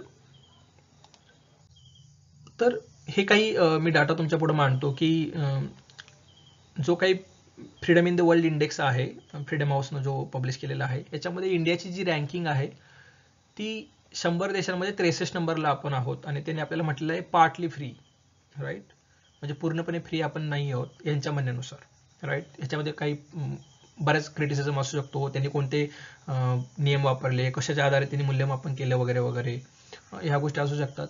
वर्ल्ड प्रेस फ्रीडम इंडेक्समध्ये सुद्धा आपण 180 देशांमध्ये 151व्या नंबरला आहोत. आपल्या मीडियाचं तर काय हाल, ते नको बोलायला. आता राष्ट्रीय मीडियाचं काय झालेलं आहे, प्रिंट मीडियाचं काय झालेलं आहे, त्याच्यामध्ये तुम्ही सरकारची जाहिराती बघा किती आहेत, त्याच्यामध्ये तुम्हाला समजून जाईल काय होतंय ते. तर व्हेरी सिरियस कॅटेगरीमध्ये तिने आपल्याला ठेवलेलं आहे, राईट. 151 नंबरला आपण आहोत वर्ल्ड प्रेस फ्रीडम इंडेक्समध्ये. इकॉनॉमिक फ्रीडममध्ये सुद्धा आपण 128 नंबरला आहोत. मोस्टली अनफ्रीच म्हटलेलं आहे त्यांनी आपल्याला. काही गोष्टींमध्ये चांगल्या गोष्टी होत आहेत, जसं बिझनेस फ्रीडम वाढत आहे, टॅक्स फ्रीडम बर्डन कमी होत आहे, राईट. प्रॉपर्टी राईट्समध्ये काही सुधारणा होत आहेत, ज्युडिशियल इफेक्टिव्हनेस वाढतोय, लेबर फ्रीडम आहे असं त्यांचं म्हणणं आहे. या काही पॉझिटिव्ह गोष्टी पण आहेत, पण काही निगेटिव्ह गोष्टी आहेत. फिजिकल हेल्थ, कॉम्पिटेटिव्ह पॉप्युलिझमच्या नावाखाली जे काही भटी लागलेली आहे फिजिकल हेल्थची, ह्या सगळ्या गोष्टी आहेत. त्याच्यानुसार डेमोक्रेसी रिपोर्टमध्ये सुद्धा आपण खूपच मागे आहोत. आपल्याला त्यांनी वर्स्ट ॲटोक्रेसीजमध्ये नेऊन ठेवलेलं आहे, इलेक्टेड ॲटोक्रेसी वगैरे. तर हे काही इंडेक्सेस आहेत जे तुम्ही उघड्या डोळ्याने पाहायला पाहिजे. आता आपण बऱ्यापैकी सर्वच डिस्कस केलेलं आहे. जसं आपण म्हणू की फ्रीडमकडे लिबरल्स लोक म्हणजे Adam Smith, Locke, Hobbes, Rousseau, JS Mill हे सगळे जे आहेत थिंकर्स, ते फ्रीडमला सर्वोच्च व्हॅल्यू देतात, एक सुप्रीम इंडिव्हिज्युअलिस्ट व्हॅल्यू आहेत. क्लासिकल लिबरल्स निगेटिव्ह फ्रीडमला सपोर्ट करतात, मॉडर्न लिबरल्स पॉझिटिव्ह फ्रीडमला सपोर्ट करतात, राईट. कॉन्झर्वेटिव्ह जे आहेत ते वीक फ्रीडमला जास्त करून सपोर्ट, ते फ्रीडमला इतका सपोर्ट नाहीत करणार का त्यांच्यासाठी रिलीजन किंवा जे कल्चर आहे ते खूप जास्त महत्त्वाचं आहे. मग त्याच्यामध्ये न्यू राईट जे आहेत ते endorses negative freedom in economic spare, but इकडे ते सोशल पॉलिटिकल स्पेअरमध्ये नाही इतकं सपोर्ट करत. सोशलिस्ट जे आहेत ते म्हणतील की कॅपिटलिस्ट सोसायटीमध्ये फ्रीडम हे नसतंच, right. So generally understood freedom in a positive terms ते पाहतात फ्रीडमकडे, निगेटिव्ह फ्रीडमकडे नाही, right. Social democrats have drawn close to modern liberals, ते आपण पाहिलं, लास्की वगैरे सगळे, टी.एच. ग्रीन. अनार्किस्ट जे आहेत ते freedom as an absolute value, म्हणजे स्टेटच नसायला पाहिजे त्यांच्यासाठी, स्टेट आहे म्हणजे तुमचं फ्रीडम दूर गेलं, असं अनार्किस्ट लोक म्हणतात, राईट. गांधी सुद्धा स्वतःला एक एनलायटेंड अनार्किस्ट सॉर्ट ऑफ म्हणायचे. त्याच्यासाठी त्यांचा भर जो होता ना हा ॲक्च्युली विलेजवर जास्त होता, की गावं समृद्ध झाले पाहिजे, गावात सेल्फ गव्हर्नमेंट असलं पाहिजे, स्टेटची वरती ते असं नाही म्हणले की स्टेटला पूर्णपणे हटवा, पण खालचं विकेंद्रीकरण सत्तेचं झालं पाहिजे. Fascist reject any form of individual liberty, म्हणजे तिथं हिटलर असेल किंवा फ्रँको असेल किंवा मुसोलिनी वगैरे असेल, तर हे सगळं यांचं कसं आहे की ट्रू फ्रीडम हे ॲक्च्युली लीडरला फॉलो करणं, राईट, किंवा नॅशनल रेस असेल वगैरे या सगळ्या गोष्टी. ग्रीन्स लोक जे आहेत ते डेव्हलपमेंट, इकॉलॉजी या अँगलनं फ्रीडम, सस्टेनेबल डेव्हलपमेंट वगैरे, सेल्फ ॲक्च्युलायझेशन या गोष्टी, इनर फ्रीडम इकडे पाहतात. फंडामेंटलिस्ट जे आहेत ते स्पिरिच्युअल फ्रीडमला ॲज अ स्पिरिच्युअल वगैरे वगैरे, सोल वगैरे इकडे घेऊन जातात, आणि ॲक्च्युअली मग ते सगळं काय खरं नाही तिथं. तर हे वेगळे डायमेन्शन्स होते फ्रीडमचे. आय होप सो तुम्हाला हे आवडलं असेल सेशन. जर आवडलं असेल तर नक्कीच तुम्ही हे सेशन तुमच्या मित्रांना तुमच्या शेअर करा, आणि तुमचे जे काही कमेंट असेल, तुमचं जे काही म्हणणं असेल, तुम्ही नक्कीच you are free to criticise me in your, जे काही मी बहुतांशी जो आहे तो डाटा, फॅक्ट्स याचा आधार घेतलेला आहे, बुक्सचा आधार घेतलेला आहे. आता लाईट गेली येते, पण ओ.पी. गोबयांचं इंट्रोडक्शन टू पॉलिटिकल थिअरी आहे, राजू भार्गव आणि आचार्य यांचं हे पॉलिटिकल थिअरी आणि इंट्रोडक्शन आहे, आणि ओ.पी. गोबांचं एक पॉलिटिकल थिअरी आणि आयडिओलॉजी, ही 2 बुक्स मी रेफर केले होते, जवळपास 4 बुक्स, आणि मग बाकीचे आर्टिकल्स माझ्या MA मधील किंवा इकडून तिकडून जे काही नॉलेज असेल ते. तर या अर्थानं आय होप सो तुम्हाला आता फ्रीडम, निगेटिव्ह, पॉझिटिव्ह किंवा सगळं त्याची जी जर्नी आहे ही समजली असेल. तुमचे जर काही क्वेश्चन्स असेल तर तुम्ही नक्कीच कमेंटमध्ये ते लिहा, किंवा तुमचा जर काही क्रिटिसिझम असेल माझ्या पूर्णपणे ह्या जे काही मी म्हणणं मांडलं ते तोही तुम्ही लिहा, तुम्ही शेअर करा, आणि तुम्हाला आवडलं तर नक्कीच चॅनलला सबस्क्राईब करा. आपण पुन्हा भेटू पुढच्या व्हिडिओमध्ये, जिथे आपण डिस्कस करणार आहोत समता म्हणजे काय, राईट, इक्वॅलिटी म्हणजे काय, इक्विटी म्हणजे काय इकडे. तोपर्यंत अलविदा. Thank you for watching till the end.